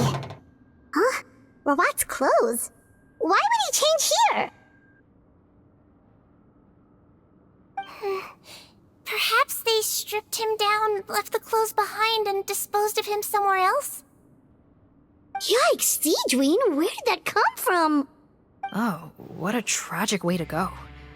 Especially with such a bright future ahead of him.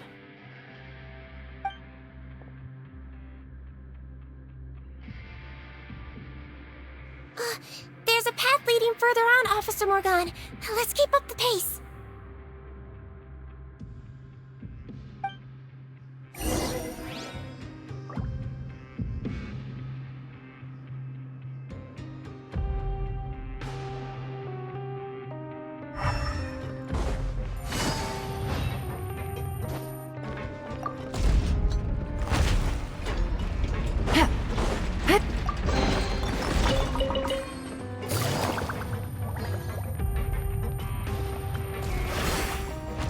Take it easy.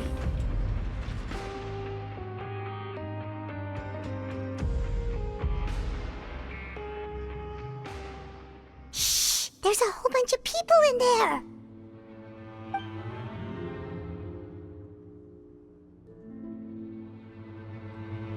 Are you serious? You're telling us that within a day, our faces are going to rot like yours? Fontanian physiology changed dramatically after that great flood. and it's not as compatible with this face-changing solution as before. The side effects are as you can see. Why didn't you say anything before we all used it? Look, my plan got you all out of prison, didn't it?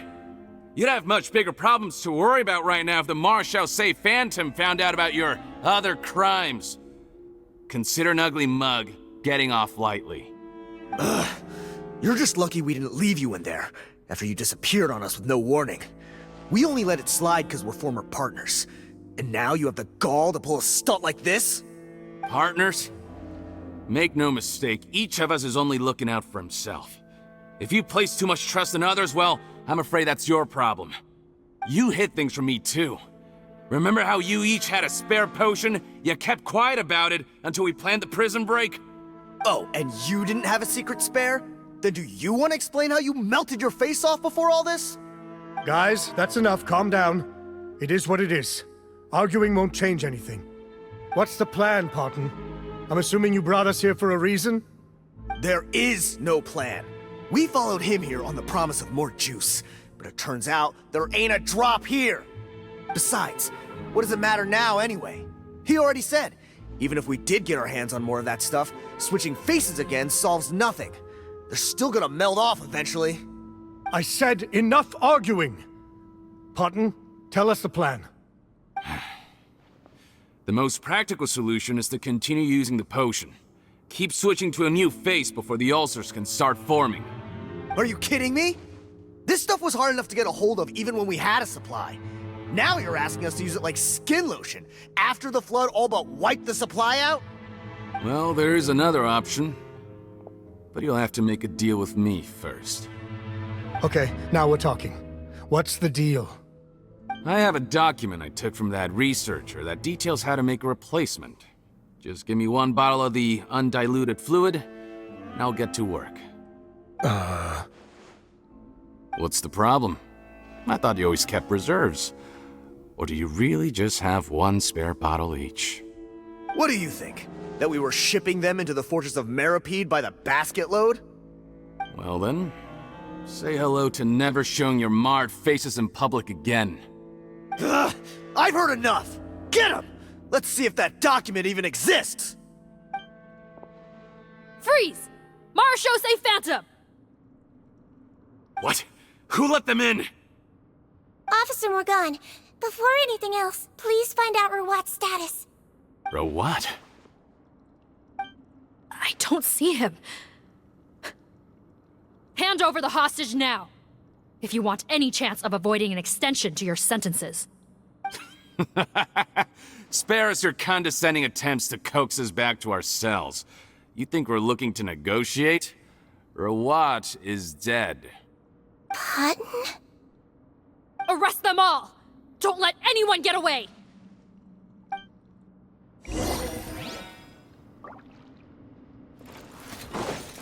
Right now, right here, emerge. Gather! Let's see! Here comes the catch. Bust it. Laid bare.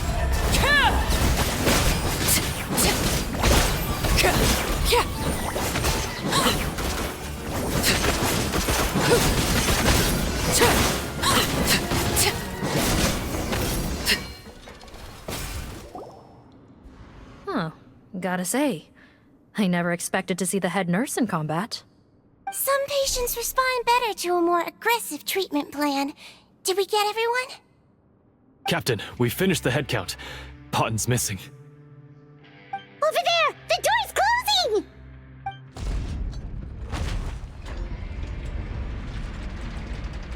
closing!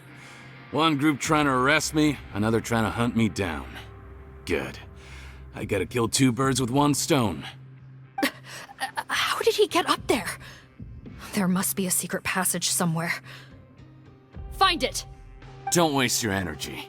I already sealed it off. How naive. We have more people outside. If we're not back out by the agreed time, they'll come to our rescue. Well then, you'd better hope they get here in time.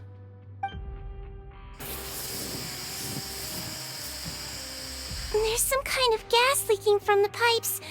Be careful, it's poisonous. This is our distribution center. where we store the product derived from our source solution. We had to use special fire prevention methods to prevent contamination. The pipe network here was designed to emit a gas for firefighting.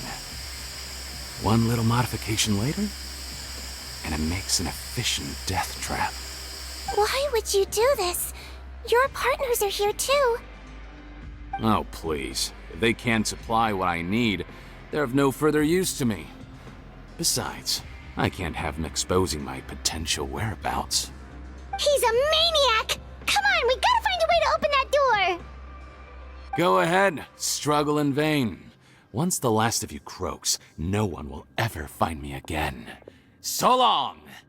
Are you sure you're ready to leave, Potton? You haven't changed your dressing today. You can't cure my face, just give up. And what if I could? Nice try. You're just trying to stall me. Don't you worry about me. I'll find a way to cure my face once I get out of here. Oh, I doubt it.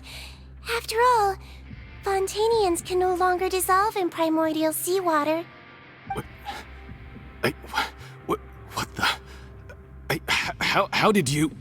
The key component of the face-changing potion is the fluid left behind by dissolved Fontanians. It might look like ordinary water, but it has some unique elements in it. Before the flood, all Fontanians were oceanids, physiologically speaking. A potion made from that fluid could dissolve and reconstruct the face of a Fontanian in much the same way as hydroidolins change form. Theoretically, it could give someone any appearance they wished. But since the flood, Fontanians have become true humans. They can no longer provide the source material for this potion, nor reap its benefits. Are you saying this potion is made from Fontanians dissolved with primordial seawater? Then their crimes are far worse than I thought. How could you know all of this? No, wait. Of course! Well, well. So that's why you have a human appearance. It also means that I have a formula you're unaware of. The air's getting thicker. It's getting hard to breathe.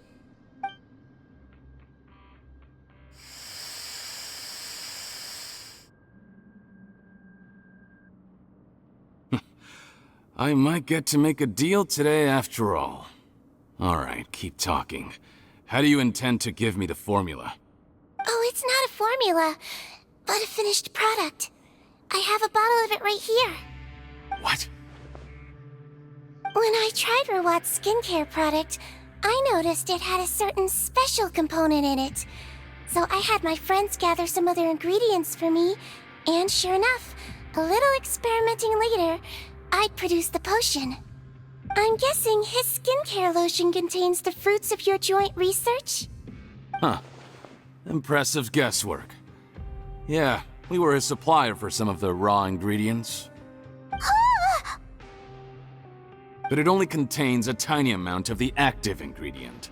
The effect is minuscule compared to the undiluted fluid. Well, I found a way to reverse the dilution process, giving the skincare lotion a similar effect to the fluid it is derived from. That's impossible. If I tell you some of the ingredients, I think you can figure it out. First, you need to combine tainted hydrophantasm tissue with transoceanic pearls at a ratio of around 3 to 7. Tainted hydrophantasms and transoceanic pearls. I see. Can't believe I never thought of that. So, can we make a deal? Sounds good to me. There's a delivery pipeline beneath this window. Drop the potion in, and I'll release you all. Nope, not trusting you that easily. You're like those naughty kids who try to hide their illness. Open the sluice gate first, then I'll hand you the potion. Even if you're not bluffing, your potion won't cure my face permanently. You really think you have any leverage here? I'm not closing the valve this time. Clock's ticking. just stand here with the potion in my hand. And when I faint from the poison, I'll drop it and it'll be destroyed. No.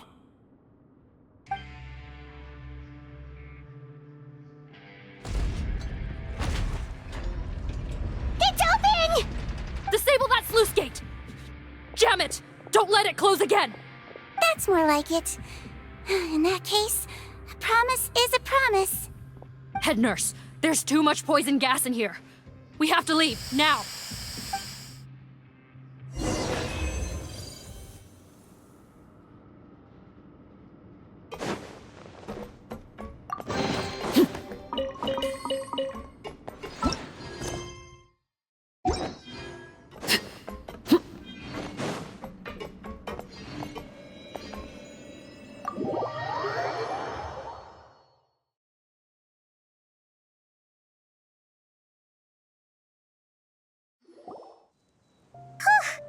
That was too close.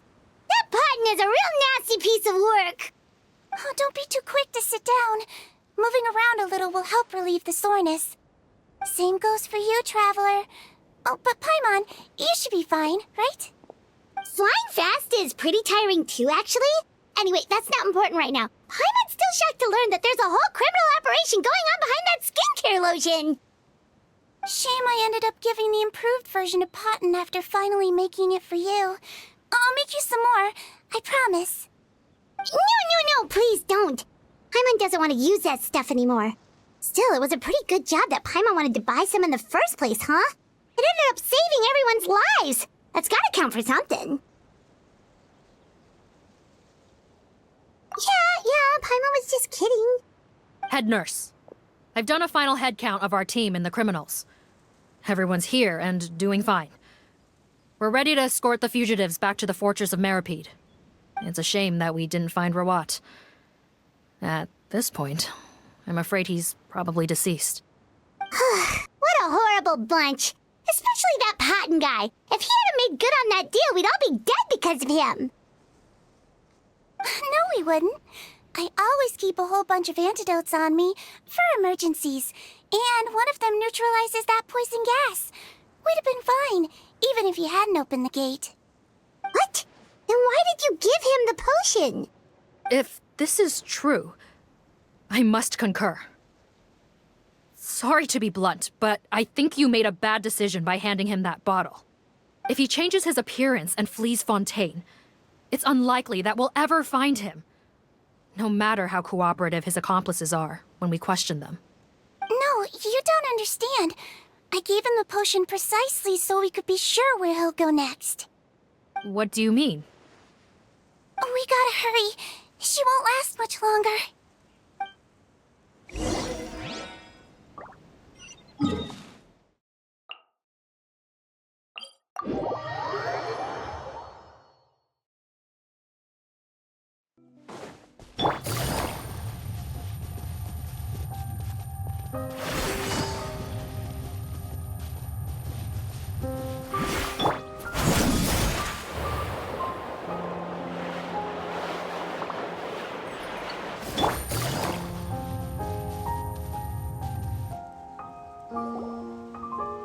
Don't move a muscle. I might be short, but I pack a mean punch. Captain, you're just in time. While I was lying in wait, I spotted this crook snooping around, trying to find a way in. So I detained him. Oh, his face. Are you... Potten? So this is where you were heading, huh? What? This is how Potten looked before his face was marred. His current appearance matches the mugshot on his arrest warrant. I see. Wait, so what's going on? Wasn't the whole point of the potion to disguise himself and escape Fontaine? Why would he change back to his original face and run right into our trap? Enough of this nonsense. Let me in! You better pipe down.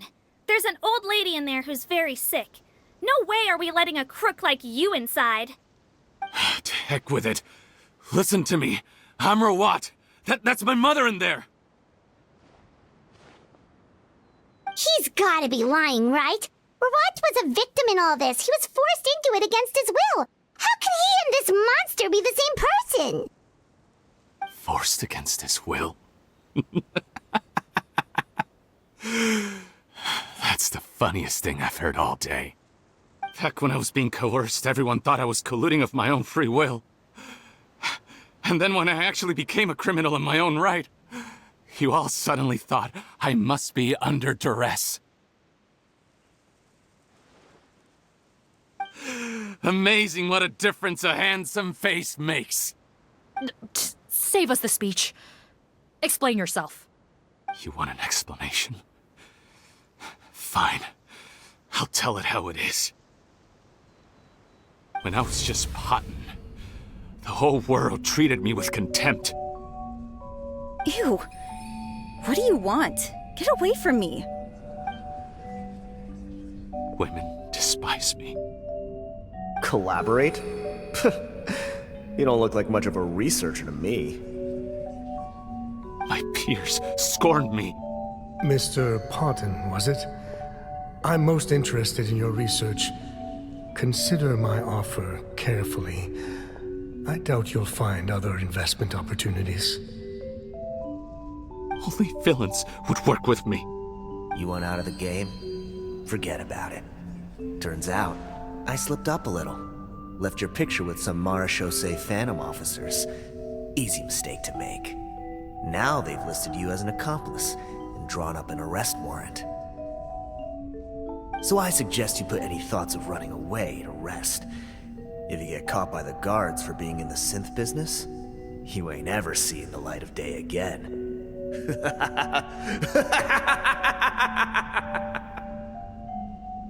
There was no way out for me. Until I could stop being Potton. Mr. Rawat, I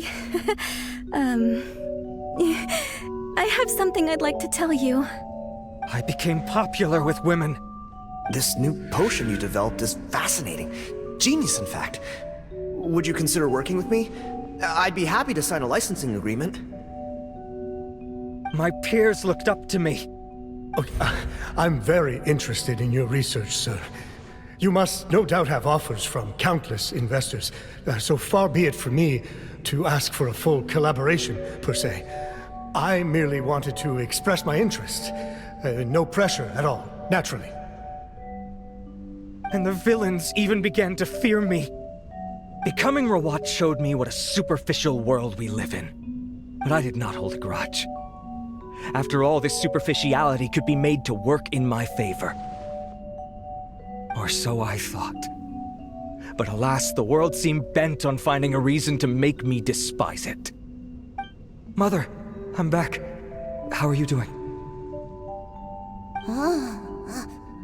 Who are you?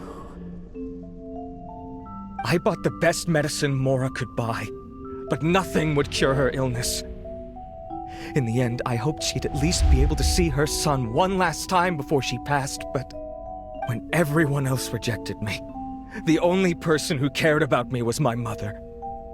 Then, when I became a rising star in the Fontaine Research Institute, I was unrecognizable to her. I have to let her see me again. Even if it means donning my own wretched, ugly face. Well, is that enough explaining for you? Now do you understand? Let me inside already! Have you ever considered if you'll even be able to look your mother in the eyes after what you've done? You found a way to completely change your identity. You could easily have escaped from them. But no, you chose to keep working with them. Why would I want to give up on such a lucrative business? The profits were dozens of times that of the synth business, and it was all above board.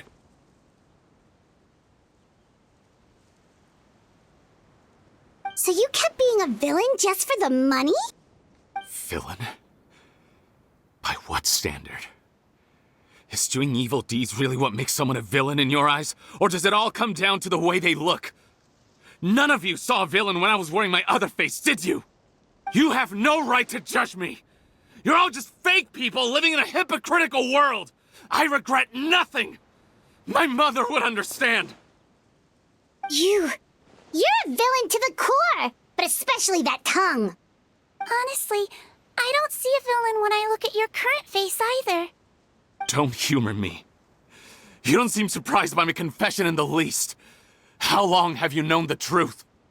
I didn't know anything for sure until you chose to take that potion bottle and spare our lives. But if you're asking when I started suspecting you, it was the first time you came to see me at the infirmary. I had to confirm my suspicions. That's why I chose to join this investigation. Are you kidding me?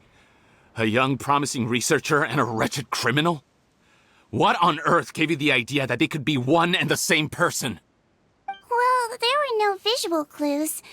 This potion's face-changing effects are very powerful. Even as a Melazine, I couldn't see through the disguise. But I believe I understand humanity a little better than most of my kind. Humans have certain fundamental qualities that do not change with their appearance. Fundamental qualities, huh? So you think you're the one who's seen through me, do you? Most people probably don't know this, but I think I can guess what your deal is. Melazine constitutions are very close to that of water, so it stands to reason that the potion should work on them too. You used it yourself, didn't you? That's why you have a human appearance. Sigewinne? Yes, you're right.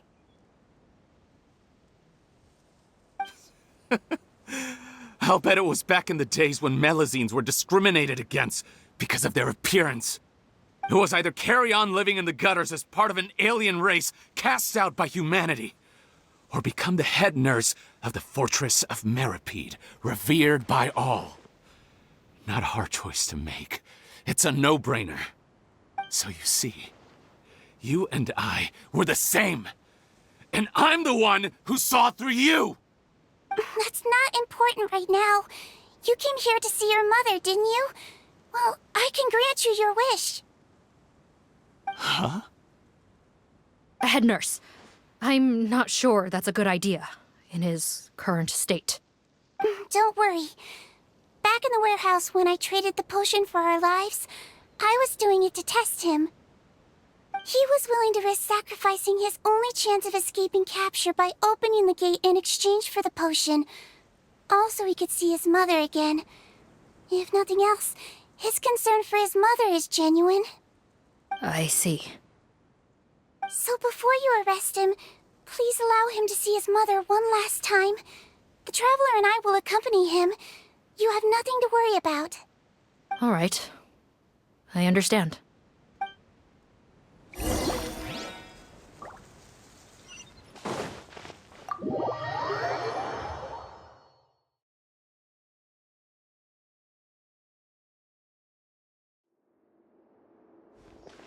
Mom? It's me, Potton, your son. You recognize me now, don't you? Mom, what's wrong? I'm sorry, but I have some bad news. I examined your mother last time we were here, and it appears that due to her prolonged fever, she's lost her eyesight. What? Your appearance no longer has any bearing on her ability to recognize you. But there are always other ways to remind our loved ones who we are. Wouldn't you say? No, it can't be. Please, Mom, open your eyes. It's me, your son, Potton. If you really can't see my face, then here, take my hand. Tell me you feel your son's hand. I've done so much to get to this point. Please, you have to recognize me. No. The temperature of his palm must have changed. I'm sorry. It seems I couldn't bring him back to you after all.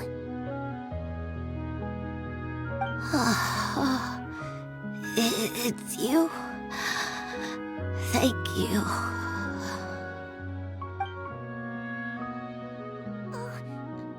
Of course. Mom! Why will you answer her and not me?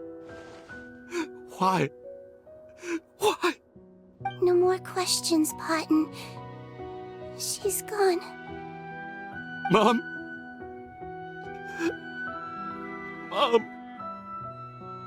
I'm sorry to say this, Potton, but you and I are not the same.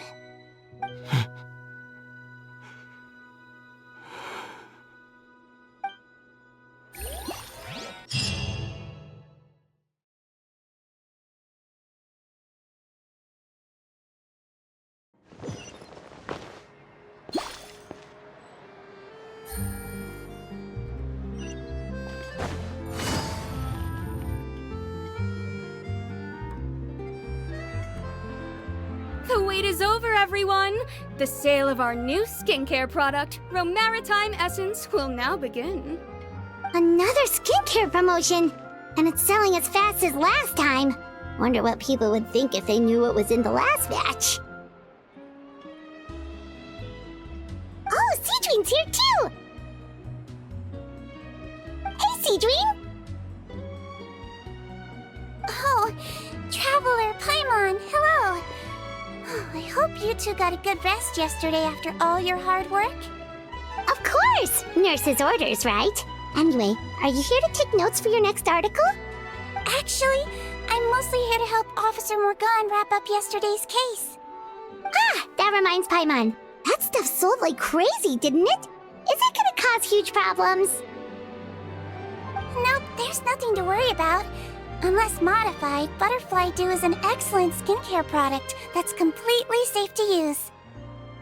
Besides, officers have already retrieved all Butterfly Dew purchased on the market. Now it's just a matter of disposal.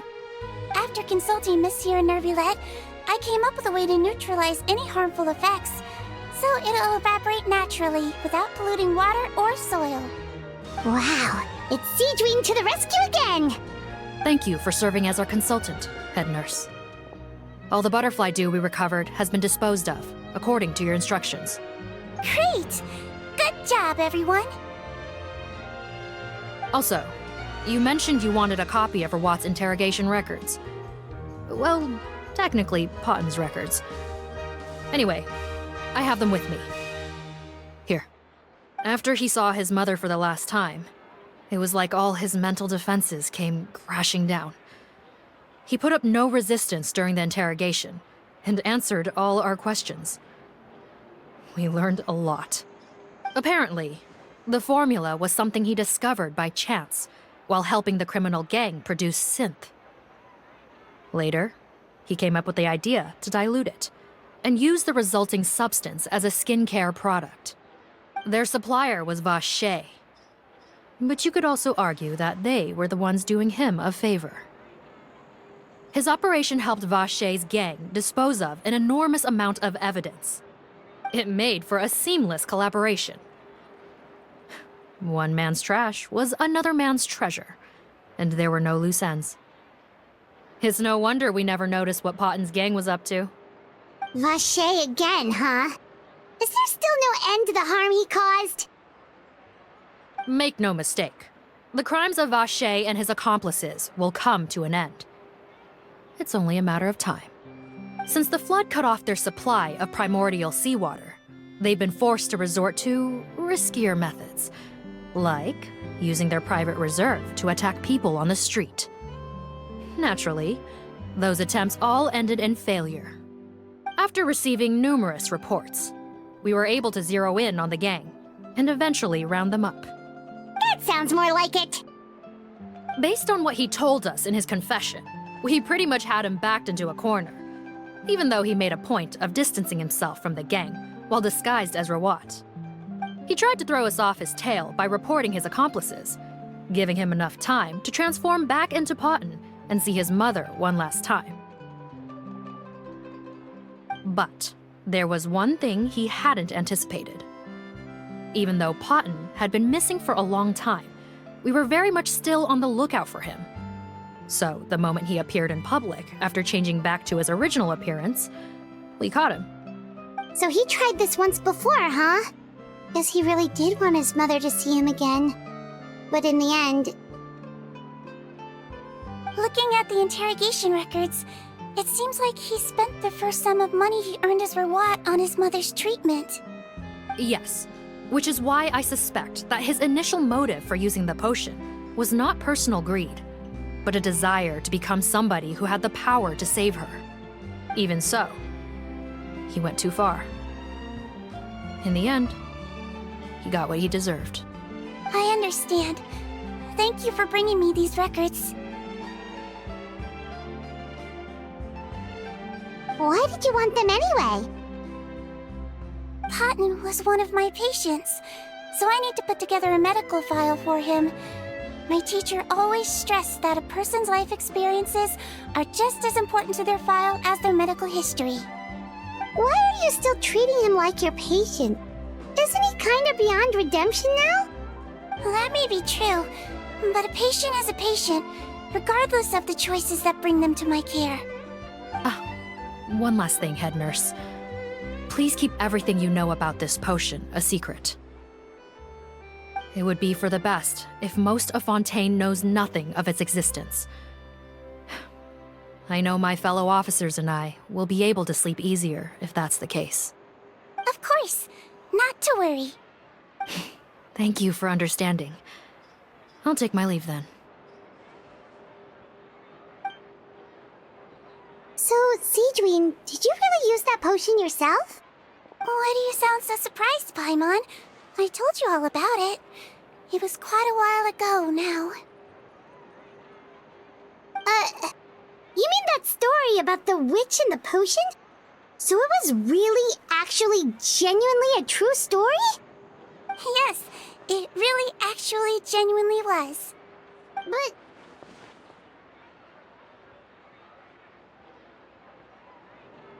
I know.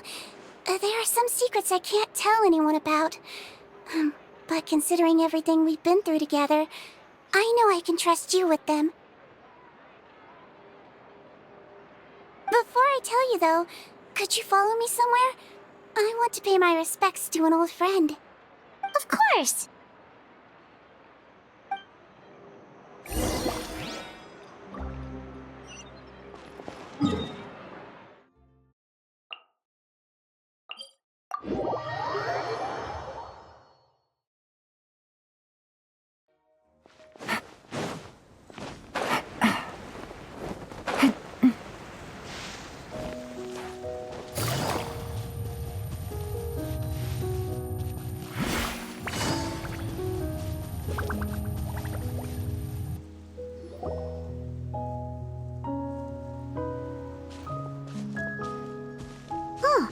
Nervalette and Risley, they're here too!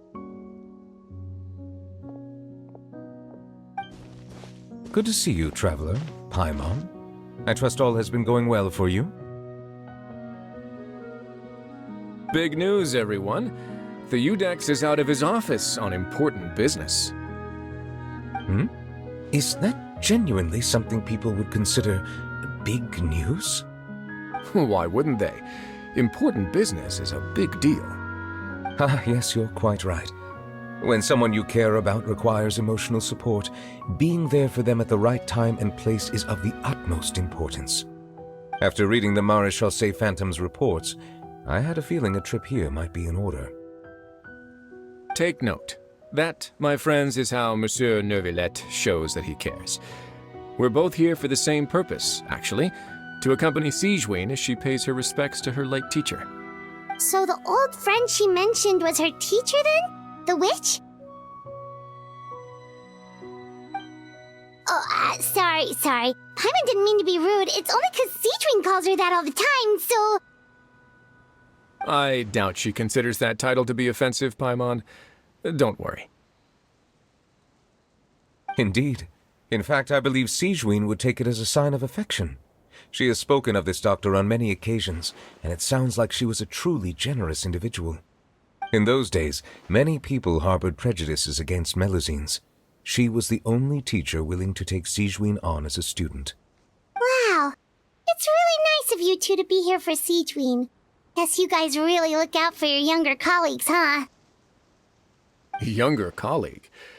Well, that might be true for the Udex, but I'm not sure I can say the same. Sigewinne served a sentence in the fortress of Meripede hundreds of years ago, and after she did her time, she decided to stick around. She's been an integral part of our administration ever since. Strictly speaking, the head nurse has been around longer than most people in the fortress, myself included. Pretty sure that makes me the younger colleague. She served a sentence? Yes. Long before I became Udex, there was an ancient law in Fontaine that prohibited any attempt to transform another species into a human.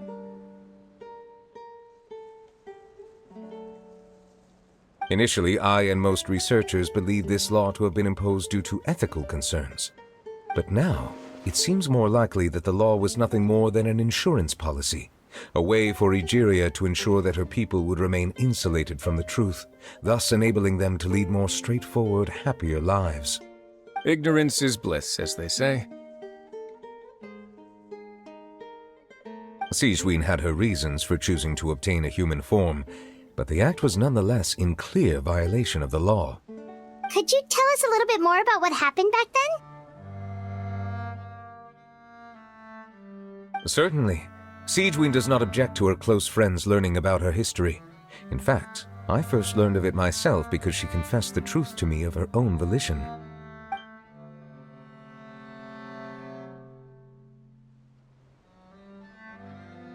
Even with their daughter so ill, they kicked you out? Stubborn as always. And prejudice isn't a disease I can cure either.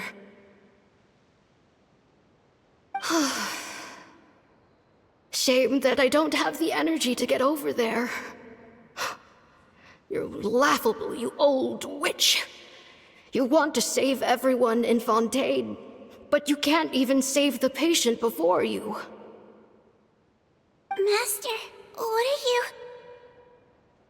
I discovered a strange disease, one I suspect that every Fontainian suffers from. But without witnesses or proof, no one will believe me. I had no choice but to experiment on myself to find a cure, but I hit a wall. And as you can see, it took a wretched toll on me. Then I'll find a cure for you, and then you can go cure her. There's no need. I am beyond saving now. There's nothing you can do. But, Master... As I said before, a doctor's duty is to treat whatever ailments they can. I know, but they don't trust me at all.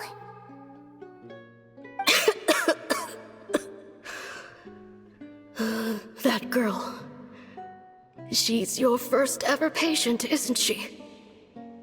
Tell me, what cost are you willing to bear to see her cured? I'll do whatever it takes.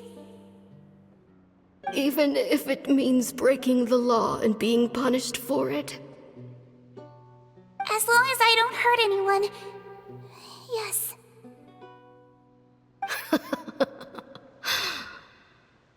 Spoken like a true student of mine.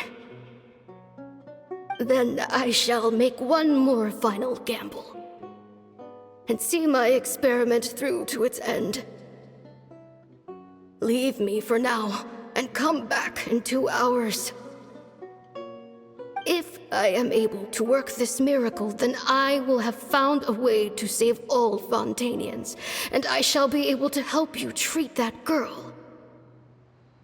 If not, then it means there is one more disease in this world that I cannot treat. In that case, do not come looking for me. I will leave you a parting gift. An accidental discovery happened upon through my study of this strange disease. It has little use, but it will at least help you cure this one patient you can reach.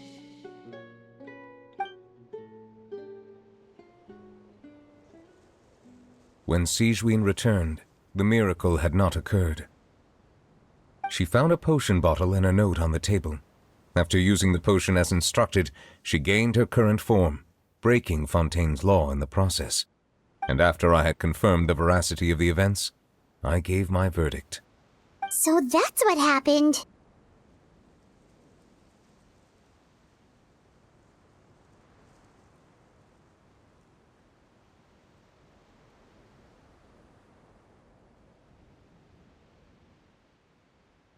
I fear Sigewinne only understood the full story after the truth about the dissolution of Fontainians was uncovered. When I reflected on all this with that knowledge in hand, I felt a deep sense of regret. As I use the law to uphold justice, there are times when I cannot help but acknowledge its ruthlessness. After the final details of the events surrounding Sigewinne's transformation came to light, I checked several sources and, thankfully, the legal code does not require Sigewinne to shoulder any additional punishment. Wonder how she feels about all this. Since she invited you here, I imagine she intends to speak of these matters with you, no?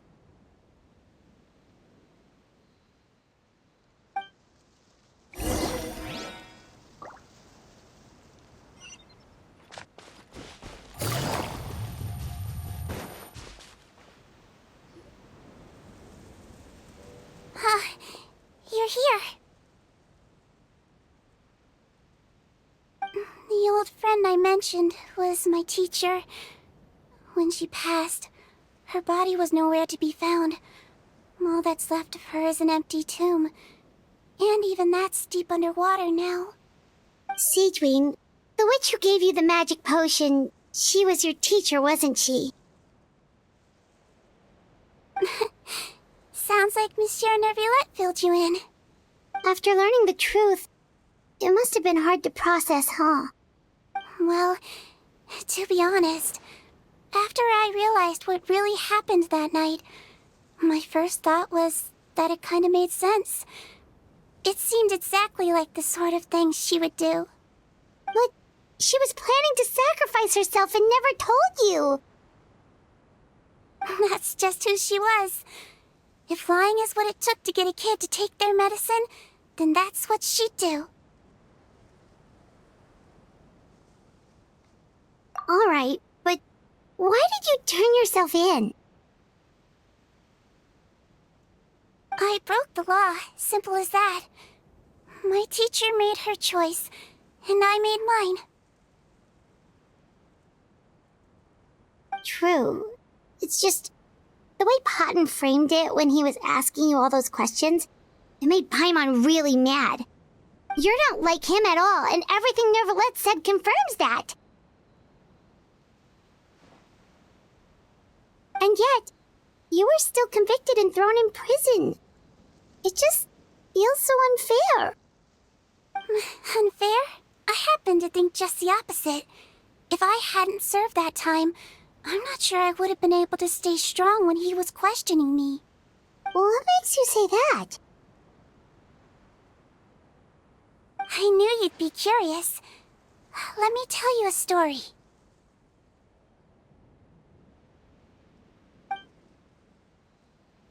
The verdict came down. This Melusine is guilty. Deudex defended the authority of Fontaine law, but he did not confiscate the Melusine's medical kit. And so, the fortress of Meripede gained a new little doctor. She still wore her hood and raincoat, even though it never rained in the fortress.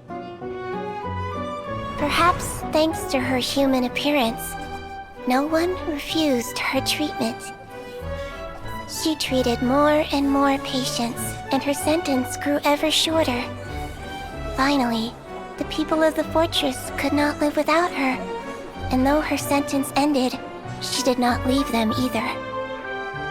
Then one day, she received an invitation from the outside world. The location seemed familiar, and when she arrived, an old lady was waiting for her. She saw right through the Melusine's disguise, but didn't reveal it. Instead, she asked a question. Tell me, why do you think you gained the respect of so many people, despite being a Melusine?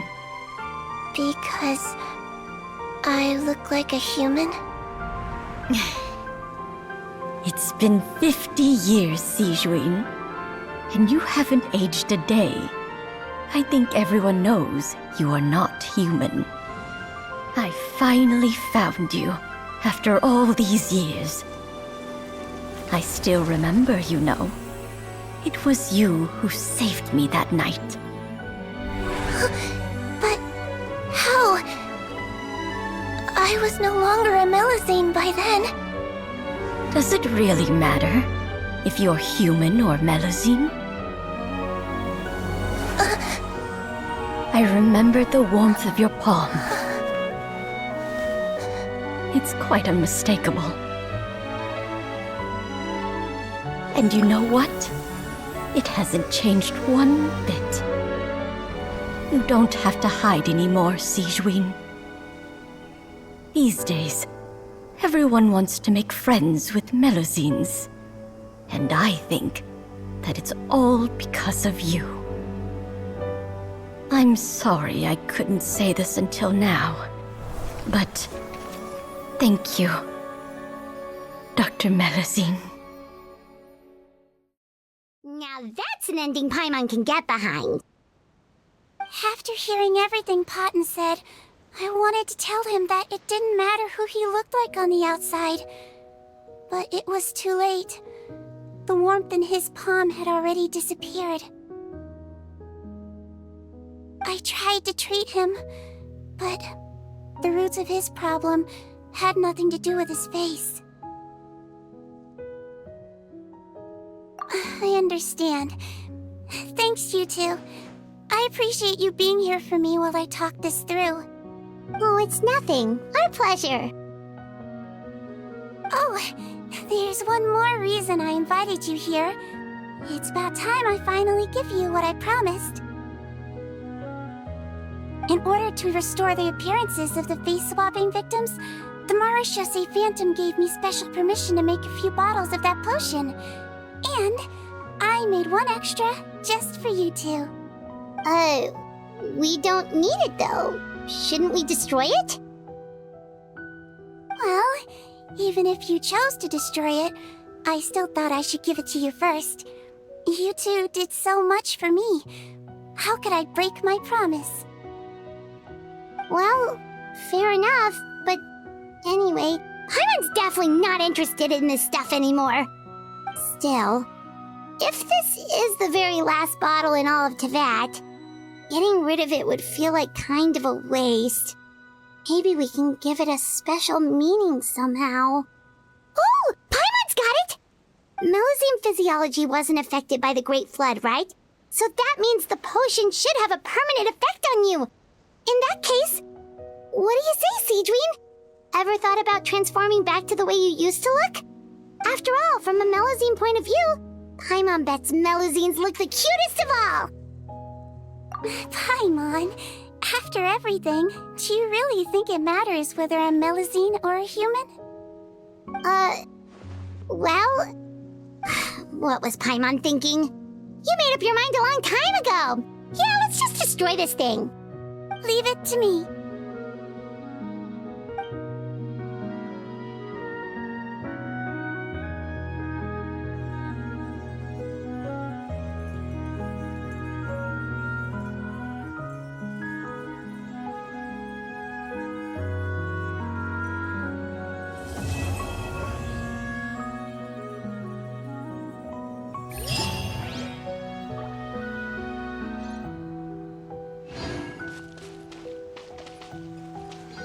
This is where you fall.